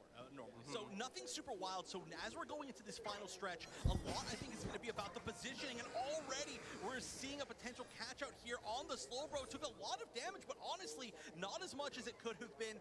They're going to be able to recover very, very quickly, manage to get back to safe ground, and we are looking so even. Actually one of our giveaways as well. You know, Marco Silva had that Iron Hands and was victorious at LAIC. Although it's fallen out of the meta in favor of some other electric type Pokemon, like, you know, Raging Bolt, that's a Pokemon we're seeing a lot of. It's still a very awesome Meta, wirklich so. Such a prestigious victory. Aber beim VGC nicht. To pick up, remember that this event for the Mystery Gift is running until April the 8th, 23:59 UTC. Use the code in Mystery Gift in your copy of Pokemon Scarlet and Violet. Fake out. Ja, Reim holt das Minimum 6-3. You'll be able to pick up Marco Silva. Genau, die sind keine Mythicals erlaubt. Piloted in the Latin 1024er Kicker knapp verpasst, das wie ich said. Which is a great mystery gift. I need to pay. Have you picked yours up yet? Not yet. I do need to do that. I will be getting that done this evening. You can guarantee it. And I find it kind of funny that, you know, Raging Bolt has kind of replaced Iron Hands, because on the TCG side of things, Raging Bolt is the Pokemon that you can get with download. I said this earlier too. Wie war der Code, Chat? It's absolutely beautiful. Isn't it? It's absolutely majestic. I love it. It's so intricate, so vibrant. And I think it also does really capture the scale of Raging Bolt. It is a big Pokemon. It's a bit, yeah. Fake out IC, ne? But to pick this up in your TCG live account, you can use the code BURSTROLL EUIC24. You have until the 15th of April when this event is running until 6 AM UTC. And sich Iron Hands, einen Event Iron Hands abzuholen. Try and redeem this while this event is running. And Pokemon Go is also getting in on the actions with some very interesting Twitch drops. So if you're engaged with the broadcast, you can get yourself this amazing team just by following along and engaging with the Twitch broadcast. So get on over there, make sure that you are getting all this exclusive stuff that we are offering you at home in terms of giveaways. Brilliant. Every single one of them for each of the games is just such a great thing to take advantage of here to celebrate the European International Championships this year here in London. But like I say, get over to Twitch, make sure you get those drops from Pokemon Go. I'm a bit jealous that I'm not going to be able to grab any of them. I know. I mean, maybe in like the downtimes we can be checking out Pokemon Go. And I have to say, as I was walking around the broadcast earlier, I was catching a little bit of Pokemon Unite, and it's so interesting. You know, we're noch ein bisschen like länger zuschauen. Und später bei Pokémon Go noch ein bisschen gucken können. And it's amazing how different kind of their approach to Pokemon is. Die habe ich auch erst 88% von 2 Stunden. All the like customization as well. It's super awesome. I love it. One of the Crustle outfits. It has like the Colosseum on its back or something. Amazing. It's really cool. Like, bring that to VG. Auf zweiten Tab auf. Yeah, my favorite is the Snorlax. Habe ich eigentlich die ganze Zeit. Yes. Which is just, you know, of course Snorlax is cooking up something in the kitchen, right? Like he's always hungry. Chef Snorlax. Yeah. I do love it. Yeah. But it brings a good atmosphere here, right? Having all 4 as well. games. They get to use mythicals and everything. That is so true, because I think there's Mew as well. Yeah. They have Urshifu, just like we do, so there is an Urshifu. Is it as good as New Knight? It's pretty good. I mean, I've seen it out there. I don't know necessarily what it does within the composition of a team, but it's out there at EUIC. Doing things. Yeah, it's punching things, I assume. It's doing pretty good. My favorite is the Gyarados, well, because it starts off as a little Magikarp, and then obviously it will evolve into a Gyarados, and it's been really interesting seeing that Pokemon in Pokemon Unite, because it's a Pokemon we've had a lot in video game as well in seasons past. But definitely when I kind of look at their meta and our meta, Urshifu's the one that springs to mind. Yeah, I just, all I have is a picture now of like the start of a Unite game and a Magikarp splashing around, doing nothing. When you've got like Buzzwole, that's apparently really good in Pokemon Unite at the minute. Buzzwole versus Magikarp. Who's gonna win? It's a very interesting dynamic. Yeah, you need to race to get that Gyarados, and then everything's scared of that. Yeah, and then everything changes. I mean, I'm kind of glad that we have things maybe a little bit more. I mean, it's different when you look at the way that we play to how like Pokemon Go play, where there's certain Pokemon that just are not meta with us. I remember when like Noctowl was a big thing in Pokemon Go, and I kind of forgot that was a Pokemon. Yeah, I know. I'm that person.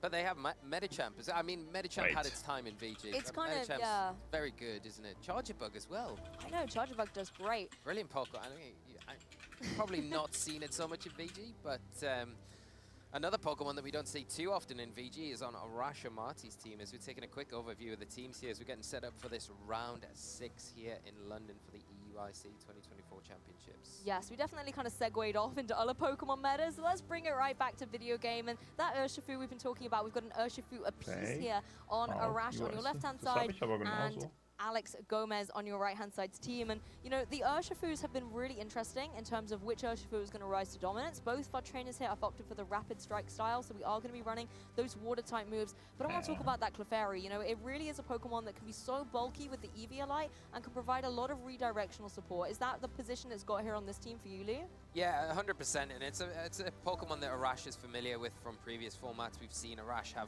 a lot of success with this actual Pokemon in past years, so no surprise to see him utilizing it in this current climate as well. And I think it goes really nicely with some of these Pokemon like the Ogerpon, the Half-Flame Mask, and that Rapid Strike Urshifu in particular, to not only give you the Friend Guard support, the extra defensive capabilities that the Friend Guard gives you, but also to have that redirection. Boost those attacks when you're in the right position, and if you really want die 24 weg. Ach doch, ohne 4. Ach so. Want to get cheeky, doch ohne 24, okay, never mind. Throw out at the right time to maybe put something to sleep. Sometimes it's like the one thing you need in order to gain momentum in a match. And taking a look at these Pokemon, although I'm not surprised by some of the choices, taking a look at that Urshifu Rapid Strike, it's running Ice Punch.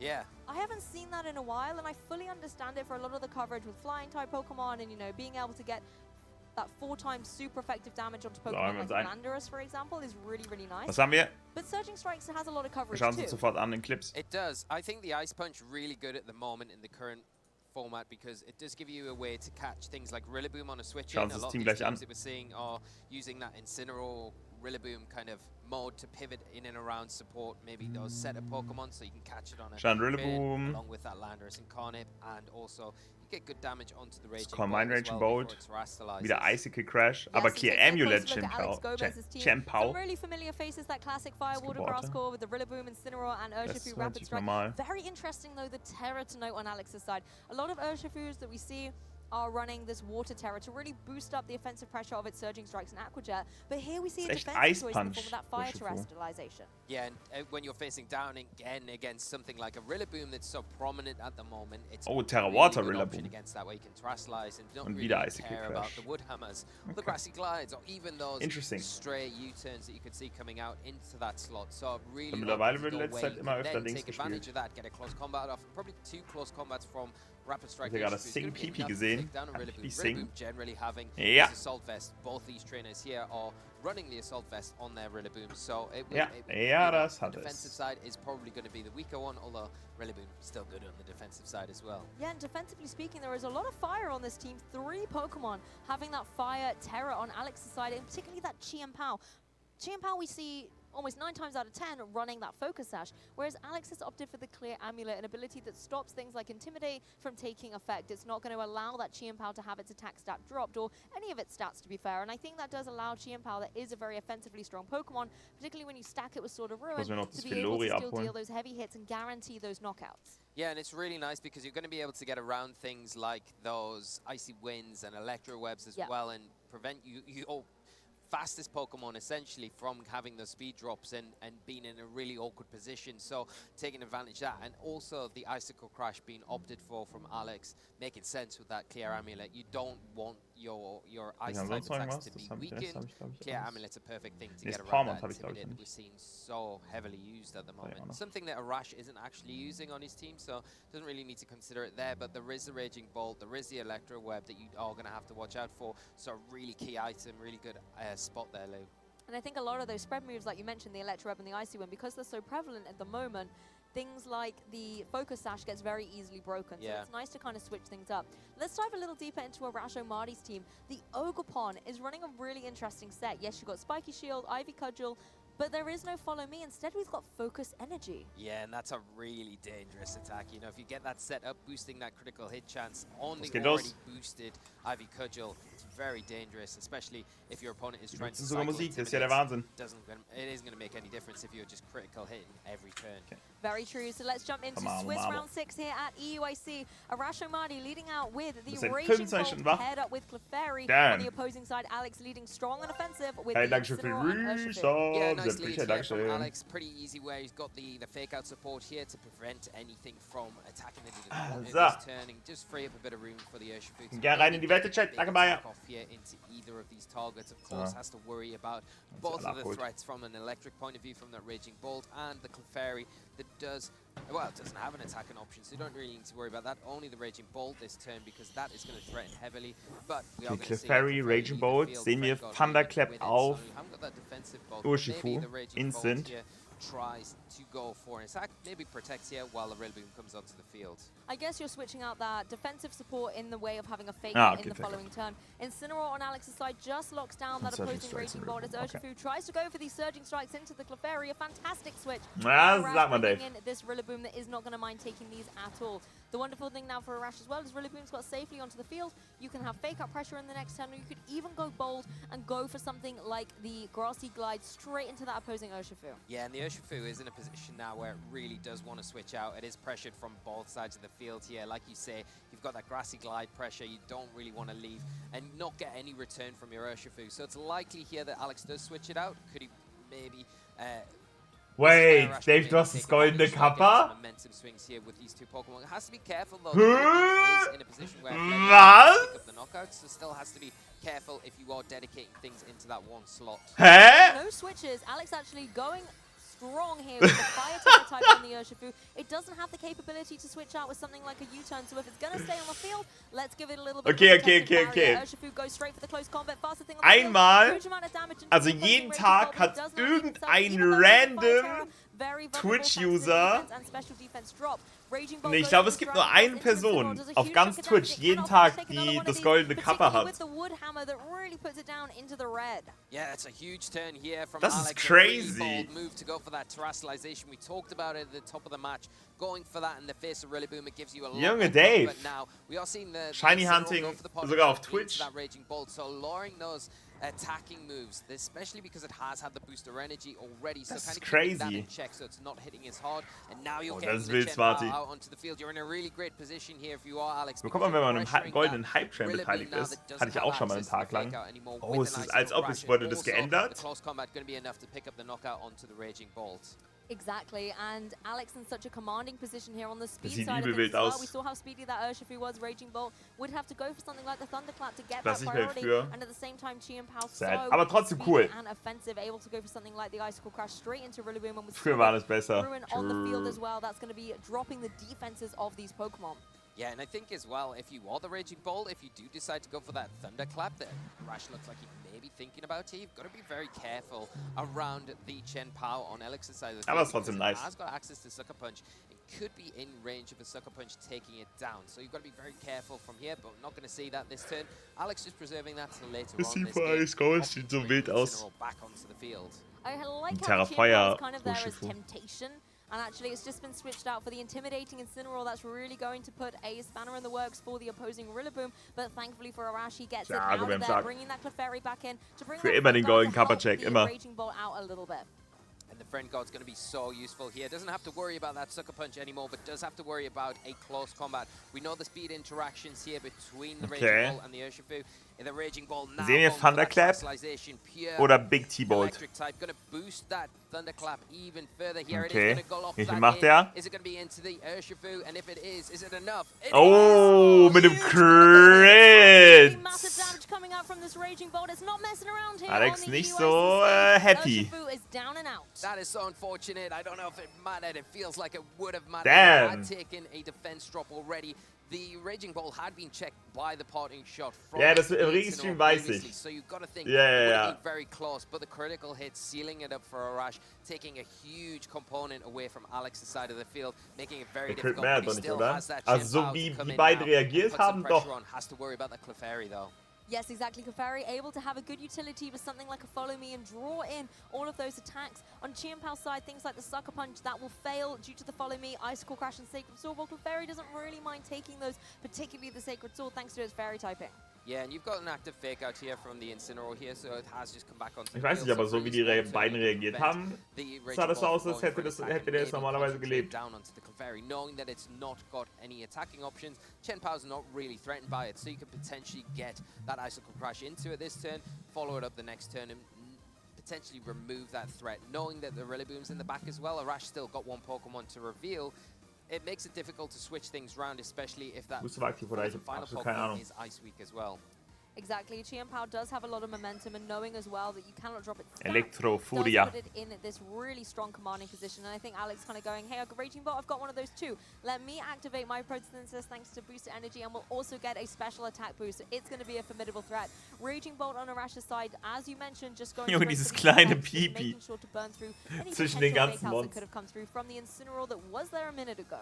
Yeah, and a really nice protect here from the Clefairy as Das well. war Terra Feuer Damage OBM, with ne? the Das Icicle Crash Urshifu. going into the Raging Bolt there, just in case it didn't go for the protect, really catch it out. Ja, Now, okay, we've got the 101 bis similar 19, situation here ja. with the Raging Bolt on Arash's side of the field is still really Wenn es threatened Dings by war, this Chen-Pao. The Clefairy obviously giving good support with that wenn er follow-in, so you komplett have full to worry invested about in that. Modest Can the ist Chen-Pao und and Urshifu then the kein Raging Bolt Investment from hatte, Alex's ist halt die side of the Frage, field ne? Wir double kennen halt up die into Investments Clefairy nicht. to pick up the knockout. If it doesn't and you miss it, you're giving more room to this Raging Bolt. The grassy terrain still on the Ist ja, field man as well, spielt ja auf and Urshifu helping auch out häufig with ein that bisschen health Bulk oder recovery, so. making Also it ist jetzt nicht more difficult to unwahrscheinlich. take down.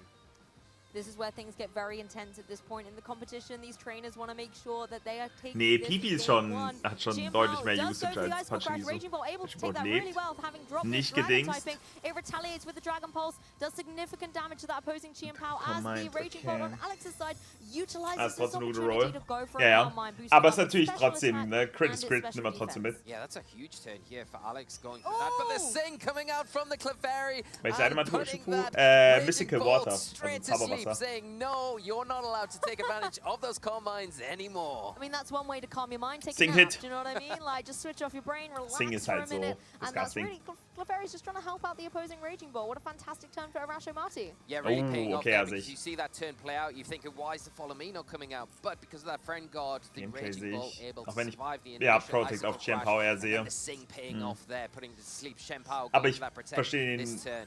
High risk, high reward, but that's what players need to do at this point. The Follow Me, the classic comes through from Clefairy, just drawing in all the attacks from his opposing Chien-Pao. Dragon Pulse, however, goes into the protect. Not going to be any damage dealt into that Clefairy here as the Raging Ball has to take that turn to sleep. Ich glaube 55 And it has taken a turn of sleep. The Combine's a really nice option. Just a nice play there from Alex because although you are asleep, you've still got that defensive boost, so it is going to allow you to take those attacks a little bit better from the opposing Raging Bolt on Arash's side of the field, opting there for the Chien-Pao, not really going after the Raging Bolt because that is a target that you've got to go after. But the Clefairy is the primary thing that you're going to need to take down if you are Alex. You've got to hope that you do wake up. Frage ist, wie viele Turns schläft Alex? With that Combine boost that you've got on the Raging Bolt, if it does wake up, wechselt not raus, see it this turn though, might have been enough. Yeah, seeing some adjustments from Alex, not wanting to run the rest of this Pokemon stays asleep. Let's bring the Incineroar onto the field. The Intimidate's relatively nice, but I think the key thing is to enable that fake out to help Chien-Pao out later on. Oh, der Double Protect! Yeah, and getting that double protect off, that's pretty huge here to allow it to go back onto the field. If it does get through this turn, it's going to have that active fake out, make it a bit easier for this Chien-Pao to get an additional Das sind die Switches von der Production. Might be enough to get rid of the Raging Bolt, or at least do some good damage to that Clefairy. Because the thing is, the Incineroar wants to go for the fake out into the Raging Bolt so that it cannot go for a potential Thunderclap or that Dragon Pulse that keeps trying to target down into that opposing Chien-Pao. How geht jetzt auf Protect? Maybe go for the Fake Out. Crash, get rid of the Clefairy, and then you can kind of set your sights down onto that Raging Bolt to close out the end game. Yeah, and if you do predict the protect on that Raging Bolt here, you could maybe even double in on that Clefairy this turn with your Incineroar. Got Icicle Crash, Flare Blitz, and hope that that is going to be enough, especially with the Sword of Ruin ability active, that you can get rid of that support option. Then from there, your Chien-Pao in a great position to deal with that Raging Bolt, especially without that Friend Guard in support. So the Clefairy, the big thing that you need to really try and take advantage of here, especially with that fake out that was now active. Honestly, Clefairy's putting in some work. Raging Bolt on Arash's side just going for the protect, as is the Clefairy. I think Arash being really calculated, knowing the fake out potential on Alex's side, and just trying to burn through them, not allowing Alex to be able to get momentum or the upper hand in this match. As you can see, Sucker Punch was coming out from the Chien-Pao as well. It is going to fail thanks to the protect, but Alex is really just trying to get that priority on Die the board. Frage ist Sucker Punch, wenn da... Ist es nicht Ist es nicht eigentlich Electro-Web? Electro-Web Follow Me? Ist das nicht eigentlich der Play? Warum drückt er nicht Electro-Web? Again, a lot to protect in this game. Both these players know when to switch on the offensive or play defensive. Clefairy once again drawing in those attacks with the Follow Me as Raging Ball once again goes for a Dragon Pulse into a protect. These are trying so hard to get the knockouts, but are falling victim to these defensive plays. Incineroar, however, says, I've had enough of this. Let's get some damage on the board. Flare Blitz, big damage into the opposing Clefairy, and it's just able to hang on as well. Perfectly timed. That's a huge play here from Alex to try and get a step closer to closing this game up. Putting Electro-Web kann missen. Momentum swings for him. Ja, this turn here is going to be the key one because you've just protected your Chien-Pao. It's going to be time to potentially attack with it. Jetzt wieder eine Double Protect bekommt. Warum riskieren? With your Incineroar here, but no, ich weiß halt nicht. Ich glaube, Alex kämpft sich gerade mit jedem Turn back. Preserving that Intimidate for later. Raging Bolt coming back onto the field for Alex. It's a tale as old as VGC time, seeing the Incineroar jump in and out of the field to intimidate and fake out later on. Once again, und der the Mist. Follow Me, but the Clefairy actually avoids the Ice Crash. But to no avail, the Dragon Pulse will connect this time, and it will be a knockout. Suddenly seeing a little bit of change in pace in this particular set. Von einem 3-0-Start tut natürlich weh, ne? Domji ist auch gedroppt, actually. Als er 2-3 gegangen ist. 3-4-2, let's go! Wichtig! Rahim wird später, wir werden später sein Invite-Match sehen. Es wird passieren. Die sind schon fertig mit ihren Matches, hier steht es noch 0-0. I think we know what's coming with this next turn. Incineroar's joined the field for Alex. There's going to be a fake out, so Arash is naturally going to go for the double protect. And although it is a very kind of safe play, it's optimal at the end of the day because unless you want to play that Ja, game ich glaube, Dom G geht nicht mehr für Worlds und weit.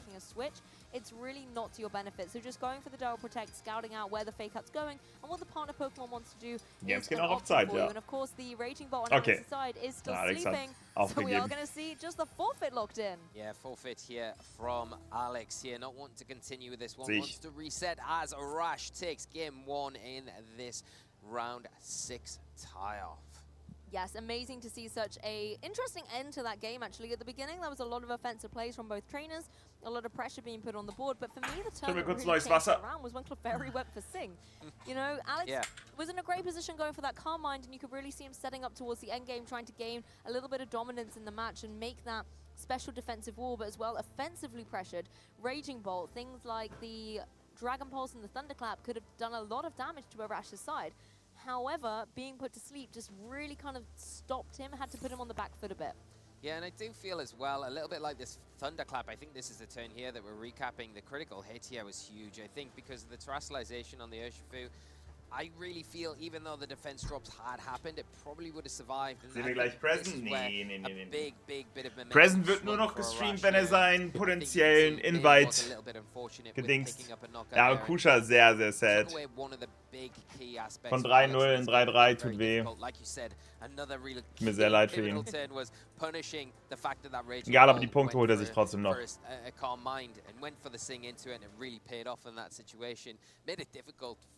Alex again gain any momentum from that time on, and like our old buddy Adam would say, if you want to win the raffle, you got to buy the ticket. Yeah, for sure. And I think Clefairy's definitely got a ticket for that front row there. It really was the thorn in Alex's side a bit because yes, it went for the Sing, but actually as I reflect on its interaction with the opposing Raging Bolt, it's not like the Raging Bolt can go Reim braucht noch 7 Punkte. Er muss aber trotzdem 6-3 gehen. And then if you keep going for Follow Me, Thunderclap's going to keep failing. And actually taking a look at Clefairy, it has Kusha braucht, glaube ich, aber auch nicht mehr viele Punkte, oder? Actually, that Raging Bolt has also Kusha muss auch, der kann auch 6-3 gehen und kriegt dann trotzdem sein Worlds Invite. Yeah, it's a bit of a standoff there, isn't it? Because you're then relying on things like your Incineroar that you're going to bring, and then your Urshifu. So if your Urshifu goes down like it did there, and I think Arash keeping that in mind for maybe not having to rely on a critical hit going into this game too, but then planning around trying to take it down the best he can as quick as possible, then the options for Alex are very limited to dealing with that combination of the Raging Bolt and the Clefairy. Naja, sicher, BM. If you're really just relying on your Raging Bolt, it's your big offensive threat, then it's not really going to be the answer that you're looking for. In Europa bisher ja, Dave. Cognizant of the fact that a Raging Bolt Clefairy endgame wouldn't end so well because neither Pokemon would be able to touch the other, and it would be a very interesting way of playing out Game 2, but let's hope that doesn't quite come to fruition. I think one other thing I want to really credit from both these players is the way they played with the protects. Yeah, I think it was really pivotal throughout that match, a really good identification there where there was real key turns where both players were trying to get into the right position. You had on one side Alex protecting that Chen Pao, getting the Incineroar onto the field, getting that fake out support active, and then on the other side of the field you had the Clefairy, and it was going for that Sing, the Raging Bolt maybe protecting, or the Clefairy protecting, double protecting when necessary to burn that fake out whenever Alex got it in position. But we are seeing a bit of a change up going into this game too, Lou. Do you know what? I love this. The Golden Go coming for Alex, paired up with the Rillaboom and the Rillaboom of Arash Omadi's side. The Golden Go, a fantastic adaptation considering Clefairy gave Alex so much trouble. Why don't you have a Pokemon that can deal super effective damage to it with Make It Rain? Yeah, and it's a really nice adaptation. Die haben wieder keine Musik ausgewählt. Wollen die mich verarschen? Clefairy like you did in that turn 1. You've got to really prioritize getting rid of that Golden Go as soon as possible before you're able to utilize that Friend Guard, the Follow Me support, and even those cheeky Sings. So we'll see what goes on here. Of course, you've got the Urshifu out on the field at the moment. Does pressure a lot of damage onto that Goldingo with something like the Surging Strikes, but you have to be careful around the Rillaboom. Wollen die mich verarschen? Side of the field have active fake out here, although the one on Arash's side isn't going to really be able to take. Ist ehrlich so, Dave, ne? Goldingo that goes typing. Yes, and Ogerpon coming onto the field as well. Another fantastic adjustment, being able to have that fire typing and a powerful Ivy Cudgel into either of Alex's. Nein, da läuft ja keine Musik, Leute. Die Spieler wählen die ganze Zeit als Track keine Musik aus. Das ist ja das große Problem. And it can go for this nasty plot. Being a ghost type, it didn't even worry about that fake out. Yeah, that's a really nice play there from the Goldingo. I mean, from Arash's side of things, going for the fake out into the Rillaboom, just keeping that Ogerpon safe. safe in case maybe even a U-turn comes out onto that side of the field to position, pivot out. You're preventing that, and then you've got something on both sides of the field that are under pressure now going into this next turn from that Ogerpon that can apply a lot of pressure. Goldingo in particular doesn't want to waste that nasty plot here, so maybe a protect as we see a reposition. I also like this adjustment here by Alex, bringing that Rillaboom out of here and bringing in a Pokemon that isn't going to worry about checking that opposing Ogerpon, is indeed going to be that Incineroar or an Ivy Cudgel, or even any Grass-type move is not going to be anything that Incineroar is going to worry about. I think Goldingo wisely going for the Protect Musik as well. muss schon sein. Ohne Musik wirkt es so I goofy. love this play. I was going to say allows Alex a bit of protection, but then Arash can Wait, capitalize spielt on der that Focus as well. Energy? Focus Energy. The critical hits are going to be fierce. This is something Alex has to watch out for. Yeah, and this is really dangerous here because the Focus Energy, wie cool. Hit rate. And the Goldingo almost going to be forced into Terrestrialize. Das ist ja übercool. This next turn, you've got the Incineroar positioned well. Das ist ja überstrong. To go along with that Goldingo, so making sure you've got the fake out into that Ogerpon this next turn, so you can potentially get a make it rain off. Now the Clefairy has to be very careful here, but it's an easy turn for Arash just to say, okay, this is fine. I can just go for the Spiky so Shield wild. and then the Protect, burn your fake out, and then Focus Energy, Ogerpon fühl dich. going into this next turn where I've got the Follow Me with my Clefairy again, and then I've got this Ivy Cudgel that I can throw out into your Goldingo with my Ogerpon. And this is where things get very interesting. That Goldingo being able to have been boosted up is now actually leaving the field. It's in too vulnerable a position, and Alex brings in his Water type in the face of a potential Ivy Cudgel. As soon as Clefairy joined the field, it's actually left us as well in replacement of this Rillaboom, which is fantastic positioning for Arash, identifying that the Water type's going to join the field, so I need my Grass type there to be able to apply pressure to it. Yeah, and I think spielt sehr gut, ja. Not opting. This is a brave decision here from Alex, predicting maybe a double protect here, going for that. Der hat sein eigenes Pokémon geparty geschottet. To make sure that it is off the field. Junge, sowas feier ich. Intimidate in, and you can get the Rillaboom back onto the field now in a position where you've got sowas feier ich. out again. You can slow down that Ogerpon on the other side of the field and maybe even reposition the Urshifu out for the Incineroar this turn to drop another Intimidate. I mean, you can understand that, right? Arash has been going for those double protects the whole way cool. through the set, so it was a wise prediction, but really interesting to always see those side kind of afflicting moves happen in order to get that ball position. The Rillaboom's in prime position on the field now as well. If I remember correctly, I think Arash's is the faster, but we might have to double check that interaction. Yeah, I think the faster of the two, so you have to be a little bit careful here, but it's so easy for Alex here just to protect the Urshifu. Alex muss so viel hinterher switchen gerade, das ist so insane. Going to drop that Intimidate. Although the thing is about the Focus Energy, don't really worry about the Intimidate. Ja. Wenn crittet, dann jucken den die Drops überhaupt nicht. Be able to do as much damage as you needed to, and we are going to see the Terrestrialization kicked in here.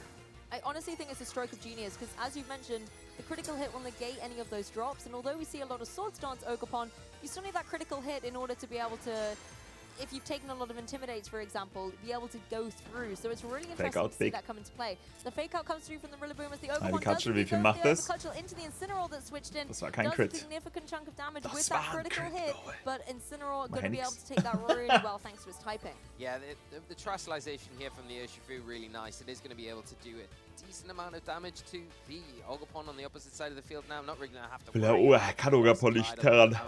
So in a pretty comfortable position. You just need to be able to manage it better this game than what happened last game. You don't want to get taken down to a critical hit like it did with that Raging Bolt from Arash in Game 1.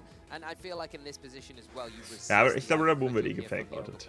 So you can pretty comfortably sit in front of it and try and get some big damage. Nein, geht gar nicht mit Fake-out. Fake-out. Second Ivy Cudgel being a little bit more precarious towards that Incineroar with another guaranteed critical hit here thanks to the Focus Energy as Urshifu goes for the Surging Strike. This will also give out Das some killt, warte. critical hits. Das It killt. looks like it's going to be enough. It will be enough. The final and Krank. third one is enough to take down the Ogerpon. Ja, 3 Crits, aber auch lucky. Critical hit twice into the Incineroar. You can see the damage that it's doing there, but Incineroar doing a great job. Ja, genau, Dave. Genau. Als er sein eigenes Stack-Attacker gekillt hat mit Second Sword, das war schon das Well, there Krasseste. was so much effort that Arash put into that Ogerpon, but unfortunately, it really didn't get to dominate through it. It just went for 2 Ivy Cudgels into the opposing Incineroar, not really able to get any knockouts or get some big damage on the board. Arash has to reassess now.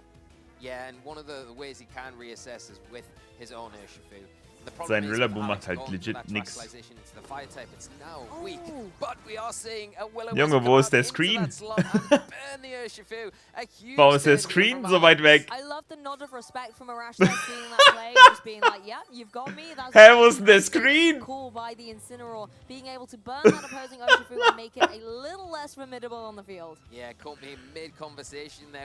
sieht denn das so scheiße aus? Alex not in the best position because of that fire typing, the water typing. Okay, seht It's huge here. Now the Clefairy coming in, you've got to deal with that. Of course, you've got to get those follow me's and the friend god. But you're in a decent position here with that Rillaboom still intact in the back to bring onto the field and not really have to worry too much. Of course, you have to worry about the close combats, but if you are committing to close combats, then maybe gives your own Urshifu a little bit of room to close combat back in return to try and get some damage off onto the Urshifu. If you could stall out, okay. Wechselt durch voraus, geht in Rillaboom. Ah, das sieht nicht gut aus für Arash. Kannst du Oma POV. Clefairy has no attacking moves, Attack and 6, what can a Rillaboom 5-1, realistically do to an opposing Golden Go? So it's a very interesting position that Arash is in at the moment, with Alex seeming to be firmly in the driving seat. Here does return the Golden Go, a double swap actually. Yeah, we've got Marcus 4-2 from Arash's side of the field, and it's likely going to be on to that Urshifu, which is the water terror type, boosting those surging strikes that it has access to alongside the Aqua Jet. And it has got the Ice Punch, it hasn't got close combat. We identified that at the start of the match, and the surging strikes is what this Urshifu is opting for into the Rillaboom, but because of that burn not picking up as much damage as what Arash would like to be seeing. Yeah, even without the burn, it's a tall order for the Urshifu into an opposing Rillaboom, but that really is negligible damage for a move that does 3 critical hits. Und deswegen Alex ist so abgefuckt. Er ist so matched. Go for something like that Ice Punch in the next turn, but the burn's hard. The burn is really hard, and the Sing hitting once again is huge for Arash because you're bringing the Rillaboom onto the field if you're Alex with that active fake out to potentially slow down the Urshifu this next turn. Put the Clefairy in a really awkward position, and by doing that, you've got the opportunity to then go for a nasty shot. And from then on out, you've got the pivot to the Incineroar, and you can really start to try and craft a win position with that Goldingo and pressure and remove that Clefairy pretty easily. But the Sing really putting a spanner in the works here for Alex. Got a lot to do as the helping hand comes out from this Clefairy. Yeah, everything needs to be happening for this Urshifu right now. The Rillaboom is, of course, going to be taking a nap, not able to go for any of his priority moves here in this turn. As Urshifu goes for the Surging Strikes, it is Terra Water boosted, it is Helping Hand boosted. But there is also a burn, so it is Burn ist halt nicht so geil, aber ist guter Schaden. To the opposing Golden Go. Another Surging Strikes will be able to get the knockout afterwards, as long as Golden Go doesn't have anything to do too tricksy in this turn. Yeah, and if we are going to see it return with a Shadow Ball here, not wanting to go for the make it ring just yet, just get some decent damage onto that Urshifu. But you saw how much the Surging Strikes did. The burn really helping it survive here. Frage ist, ob Rillaboom hier aufwacht. It does have grassy terrain in effect, but the problem is with that unseen fist ability, you can't really protect it. Goldengo kann hier eigentlich Protect, wenn er Protect hat, ne? Mit Leftovers, grassy terrain und so. And you need to be able to remove the Urshifu before you feel like you can really move forward in this match with the Goldingo to close things out. The question is whether the Urshifu needs the helping hand now in order to get that knockout on the opposing Golden Go. Clefairy is in an interesting spot where it cannot go for something like a Sing into the opposing Golden Go, thanks to his good as gold ability, not allowing Singing in Rillaboom so Clefairy really can't do too much to Golden Go at this point. Protect it could go for a Follow Me, however, try and draw in a Shadow Ball, but then if Golden Go goes for the Make It Rain, that's going to be a difficult spot for Clefairy, as well as, you know, wasting a turn when you could have gone for the helping hand, let's say. Yeah, and I think if you don't go for the Follow Me, you risk taking a Grassy Glide. If that really sehe ich. Ich glaube, er muss hier Follow Me drücken. Detriment to Arash at this point, so it's safer just to go for that Follow Me. And we are seeing that with the Surging Strike, like you said. Dürfte jetzt da, ja, aber Goldengo kannst du nicht schlafen very liegen. Close. That's 1, 2 is going to be scary, and it's going to be enough. It was close though, and particularly with that burn, you never can fully calculate how debilitating it's going to be until you see it in action. Ausrufezeichen EUIC nach die. Michi natürlich 5-0. Der wird aktuell noch nicht durchgeschüttelt von dir. Another turn asleep for the opposing Rillaboom here. Now, the issue is how do you now deal with the Rillaboom? Rillaboom schläft immer Unless noch. wants to keep putting it to sleep, I don't see, other than the Ice Punch, what the Urshifu can do. Yeah, and because you are burnt as well, the Ice Punch, even Help and Hand boosted, is really going to be probably cutting it. I think if you stall out the grassy terrain, it probably will help you Benny 4-2. Ah, true. Schade. Kein 5-1 leider. Okay. Muss Dennis und Flo noch 4-2 gehen. Herr Donji ist doch nicht gedroppt. Da stand eben noch Drop, den steht da nicht mehr drauf. Wer ist Benny? Yonago. Spotted Hirn als Fakeout. If we really analyze the way Arash has played this set, there's a fake out on the field, very likely to see the double protect come through on Arash's side, and I think that's what we can see him locking in here. Of course, Alex will be able to capitalize on that, and the thing is, you can then burn through another turn of sleep on that Rillaboom. So I understand why Arash is doing it, but as you can see, Alex aber going, stand bei Donji noch Drop dran. You out here and make an adjustment, bring my Fire Urshifu onto the field, and allow one turn of sleep to go through on my Rillaboom. So hopefully it's going to wake up soon. Yeah, we are going to see the double protect here. Clefairy just not want to take any damage here as it is joyfully going for another protect in front of him. Ja, Kusha leider von 3-0 into 3-3, das ist echt sad. It does wake up, trying to get that U-turn off. So, it does. Into the Urshifu. Here he is going to be able to get the Incineroar back onto the field and have that active fake out. This is a great. Hat gerade U-Turn auf sein Urshifu eingesetzt? Junge, das ist so wild, ne? Honestly, consistency can be key, but sometimes it can be. Das ist so crazy, wie Alex es spielt. Alex reading so perfectly how Arash is playing that das out. Ist so crazy. Another intimidate down on the field. Fake outs back in. I mean, Arash, what are you going to do? Double protect again? It's too risky. Und jetzt kann Arash nicht double protecten. Where you can go for it into the Clefairy, prevent that follow me for at least a turn, or you can go for the fake out into the Urshifu, go for the Surging Strike into the Clefairy, try and get damage off there. But if you're confident that your Urshifu, if you're Alex, outspeeds Arash's, then you can go for the fake out in the Clefairy, stop that follow me, and then go for that close combat into the opposing Urshifu.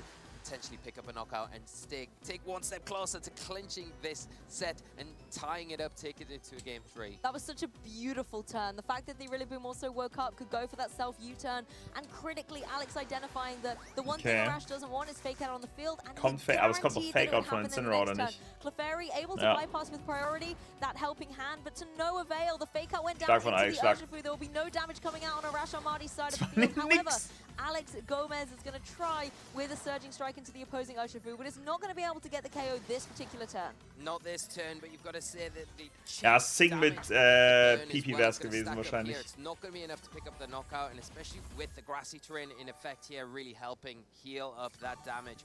It's a nice play there from Alex, where he's able to kind of capitalize on a situation. Was heißt war klar, ne? Alex spielt schon crazy. Ah, Dennis ist auch 3-3, aber Flo ist 4-2. Ah, Dennis ist auch leider raus. Und Donji ist 2-4. Aber Stomny ist auch 2-4.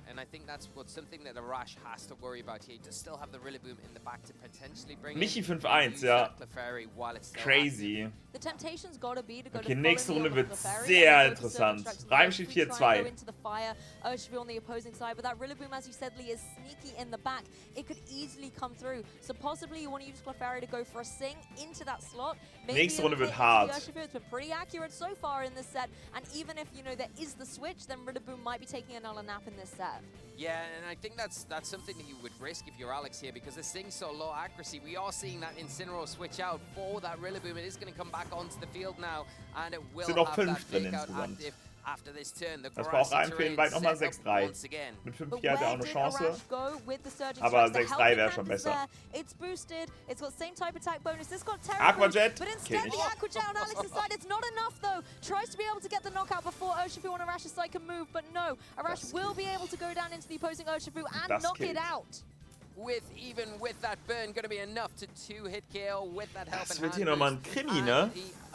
On Alex's side of the field, going down this war of attrition. Das wird hier nochmal echt wild. Urshifu's Arash's has come out victorious here, and Aurora taking a step closer to closing this game out. You've got to credit that friend guard ability coming in clutch, being able to enable its partner Urshifu to take that Aquajet.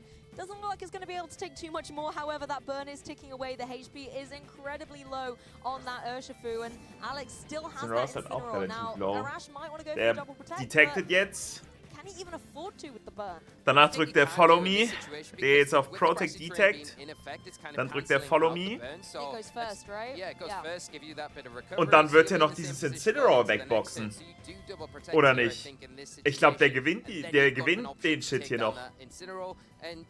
I think from there you might be able to weave in and out with your own Rillaboom, the Clefairy support as well, to deal with that remaining Rillaboom. That's one way to look at it at least, but we're going to see how things play out here, Lou. Well, as usual, Arash going for the double protect here. Alex Gomez is down to his last 2 remaining Pokemon, so we cannot see any switching shenanigans here, although Rillaboom is trying to go for the U-turn just for the damage. Sind die Day 2, Dodo? No fake out from this Incineroar, of course. Instead went on to the offensive with that Flare Blitz, and you can really see Alex kind of going, this Clefairy is really causing me some trouble. It's caused me trouble all set. I want to get rid of it now, but it's going to stick around for at least one more turn. Yeah, and one more turn is probably one turn too many for Alex here. Müssen jetzt Groove spielen. Okay. Follow me this next turn. It's going to pull Aber wild. any grass type attack from the Rillaboom, any Sind die fire heute noch? type Okay, attack from this Incineroar, and it's likely both of them. They might be able to pick up the knockout onto it, but will that be enough for the Urshifu then in this situation to potentially get Okay, ja, Surging Strikes into Incineroar und Follow Me. Und dann wird jetzt This is what I love, though, Clefairy being so useful as a supporting Pokemon, going for that Follow Me, Glide. bringing in the Grassy Glide, not taking too much damage hätte from it, but Woodhammer most drücken importantly müssen. protecting the Urshifu, so it can go for these Surging Strikes into the Incineroar. Und das killt Incineroar. Und damit gewinnt es Arash wahrscheinlich. Crazy. Dieses Pipi und alles, ne? Ist insane. Und Urshifu lebt weiter. Der lebt einfach weiter. The redemption arc for Arash Omadi in this game too has been incredible. Alex Gomez was in such a strong position, but I think when that Golden Go went down, that's when things really started to unravel. The battle is Alex hat aufgegeben. Er muss so mad sein, Junge. This is an incredible win from Arash, and like you said, Der the muss whole so mad theme sein. of this whole game has been the Clefairy. How useful it was the star of the show. Diese Sings, the ne? follow me, the friend guard, the positioning, the protecting. The singing all the way through was incredible. 5 And Minuten ist der Arash Tweet raus, taking ja. the win, going 6-0 here in the European International Championships. Crazy. Was geht hier gerade? Was wird hier gespielt?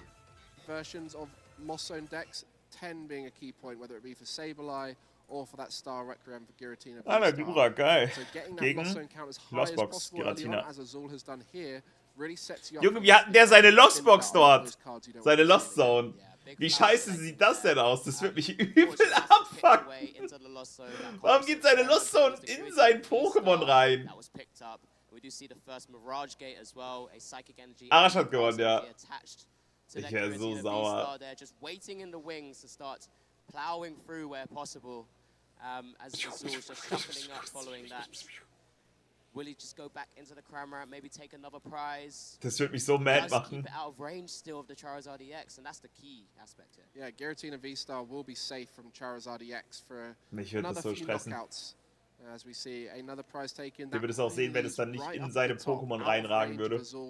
Taking it, and so now has to start thinking about a different game plan. Was probably hoping to find the Iron Leaves early on there off the prize cards. Now, ja, so ist schon ein bisschen besser. But getting far enough ahead that maybe a Cramorant into a Giratina or something similar will be possible.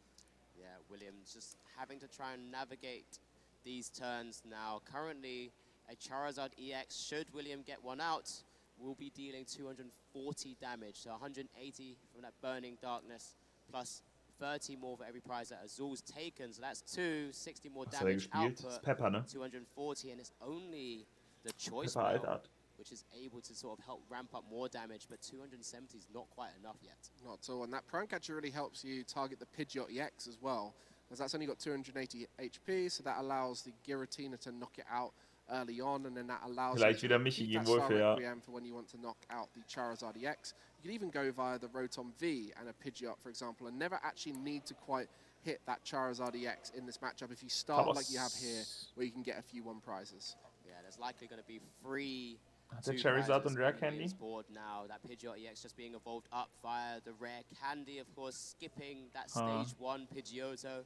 Ja, ich bin auch Highest Rarity von allen. Now being able to utilize that free retreat pivot and the quick search ability of that fantastic Pidgeot EX. Ist es so, Nachti?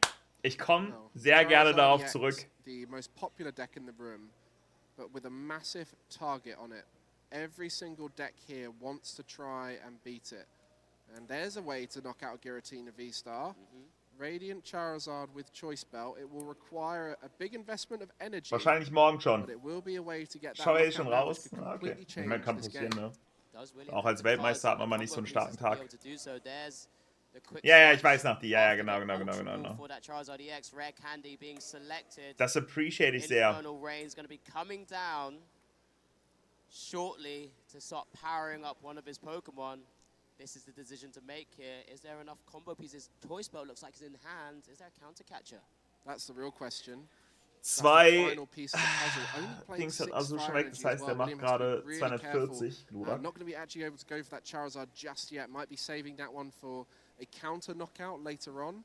Wo ist Felix eigentlich? Felix ist zu Hause und kümmert sich um sein Kind. But interesting to note that if you able to get one more card in that combo, the Radiant Charizard would have been able to take a knockout on the Giratina V-Star. Yeah, we do see a Charmeleon evolution up as well, stage 1, as the Charizard EX goes to the active spot. Yeah, easy enough. Waiting in the wings now as the first prize is taken from William's side of the board, and it's on Azul to just be able to try and deal with this Charizard EX in the active position. Yeah, another Giratina V down. Genau das, was WM sagt. Maybe taking out the Pidgeot EX would be useful here. There's a lot of things for Azul to do, but with it not in hand, it's going to be tricky to know exactly what the correct strategy is, as a little bit of digging will be required for Azul. Yeah, Azul would need to find that prime catcher, because he only plays one boss. One boss, one prime catcher, one counter catcher are the counts in Azul's list. So therefore, it's a little bit of a stretch. Does have Chorus's Experiment, can dig quite far into the deck. We'll see at least 7 cards here. There's the counter catcher, but it's not going to be much use right now. Easy choice here. The water energy goes as well, because not going to be trying to utilize maybe the Greninja. Just double checking maybe with no mana fear down. Is that an easy way to try and take 2 prizes or steal 2 prizes? Just second guessing himself. One already in the lost zone. Oh, he's actually going to keep that water energy just in case. Just as an option. I like it. I mean, that would be a huge turn, right? Not even having to worry about utilizing that Giratina V-Star. I think still needs some pieces, though.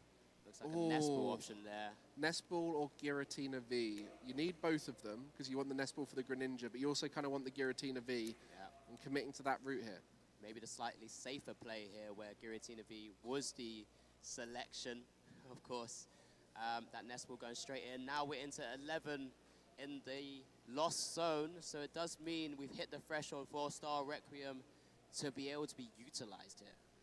And just setting up 2 Giratinas would be huge, but unable to evolve the bench Giratina V now will mean that it wouldn't be guaranteed next turn, and that would lead William to down some disruption, and that's always a huge factor. Du meinst wohl die kleine Leute? Disruption can completely change the end game, especially for a lost zone deck.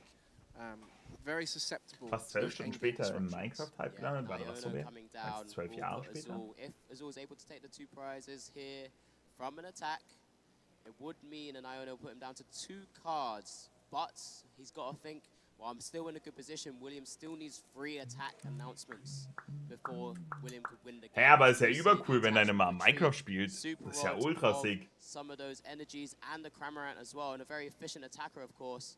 Mirage Gate being utilized alongside that combo piece of the Super Rod to power up a second Giratina. So Azul just playing to his outs. Prime Catcher still in the deck as well. We've mentioned it before, Finning is winning. I mean, it does leave quite a lot for Azul to get if that disruption comes True, through Maya. from William. You know, Iono, a great option for disruption, but Roxanne now starting to appear in Charizard list. So if Azul has great cards coming up in the next few turns, William can completely change that order of the deck by using the Roxanne for disruption, where Iono you draw off the top, and it's a great way to disrupt decks which are comfortable with what's in the deck and coming off the Iono. Einfach comfy reveal. So just considering benching a 3rd Comfey here, knowing that there will be a very likelihood chance of just simply seeing some disruption. Hasn't hit the Iron Leaves EX there, which is really unfortunate from Azul as well, because I'm sure he was banking on that 50-50 to try and hit it out the prizes. Another V-Star in there as well. That is tough. Those 2 prize cards, both of them the exact cards needed for next turn. Is that a Roxanne that I just saw picked up as well from William's side of the board? Let's play 1 copy of it. That is exactly what you need in these final moments. We're talking about it just now. The disruption of Roxanne is unique compared to Ino, because not only are they shuffling in and drawing the cards so they don't have the control over what they see, but you're also gaining 6 cards as a Charizard player, so potentially find more of those combo pieces for future turns and can set yourself up in a much nicer position. And we've mentioned it before, that Radiant Charizard is ready to go with that Choice Belt attached as well. We'll be dealing 280 damage with that fantastic Excited Heart ability. Combustion Blast dealing 250 damage plus 30 from the Choice Belt. And because of that Excited Heart reducing the energy cost required to take the knockout, there's a great opportunity here for William to just try and swing it back into his favor. Yeah, no switch in the deck, so no way to reset that card easily, but does have the Professor Turo's scenario. And when you have something like a Pidgeot EX, you can always grab it when you need it. Exactly, and reset it once again. So big turn here. I wonder what Azul has been able to pull out from their Roxanne. Was der Kreis, der highlighted mal etwas. They put a Temple of Sinnoh in play, so their Jet Energies won't be live anymore. I don't know if they have any more in deck, but the Jet Energy, not possible to use. Temple of Sinnoh being put down to thin it out of the deck in preparation for the Roxanne, but I wonder if that could reduce options. We'll see in just a moment. Azul keeping his hand close to the table, not letting us see it. On the other side, William really trying to set up the most optimal end game board state, and this is why Charizard is so good right now. Yeah, that's a second Charizard coming down with that Infernal Rain, energy attachments to it. William just kind of playing out the game plan in his mind now. Remember, he does need 3 attacks to go off to win this game because of the 5 prizes that are remaining here. Scheiße, man. EX will start to swing away because 4 prizes taken. Has decided to go down the route of taking out the Giratina V on the bench. Interesting, just worried about having the Charizard stuck in the active, maybe? Sure. Still out of range, maybe knowing that the maximum belt isn't in the list. Maybe he got that knowledge that it's Prime Catcher, not maximum belt. Because that's something we mentioned before, right? Is that the maximum belt typically found in the Lost Zone Giratina on this occasion. Bei Vista sind auch nur 2 Preiskarten, ne? Nur VMAX waren 3. At any moment, just come straight down. So William banking heavily that the Iron Leaves is not accessible. Yeah, and it could be a great read, but I think that's why he was maybe a little bit stressing out on the scenario here. Roxanne's Switch picked up. Switch could be useful to just kind of keep going through the deck and seeing more cards, but Roxanne just gives you a chance to maybe see you further. Prime Catcher in hand as well, so can take an easy knockout, potentially. Oh, huge Michael, the best spielt gegen Prime Catcher onto that Rotom Megan Rebel. Easy 2 prizer available, and it would also Benny need to spielt be gegen Brian retreated as Hanley. well. Marco spielt gegen Karen Davidson. Ram spielt gegen Andrew Ding. Und Flo spielt gegen Rofo Metzi. Super rodded as well. Raimus gegen Denzel, Runde 3 Gegner. Naja, Denzel ja nass gemacht. I mean, Roxanne is always the dream card to find off of someone else Roxanning you, as it completely resets the game back the other way. So Azul here needs 1 energy off of these 6 cards to take game 1. Can he find it? Will he get it? There it is. Grass energy attachment there and a lost impact for the final 2 prizes of game 1 there. Azul going 1 game up in round 6. Just such an early start for him, taking out the first Charmander and the only Charmander in play with a Cramorant. Okay.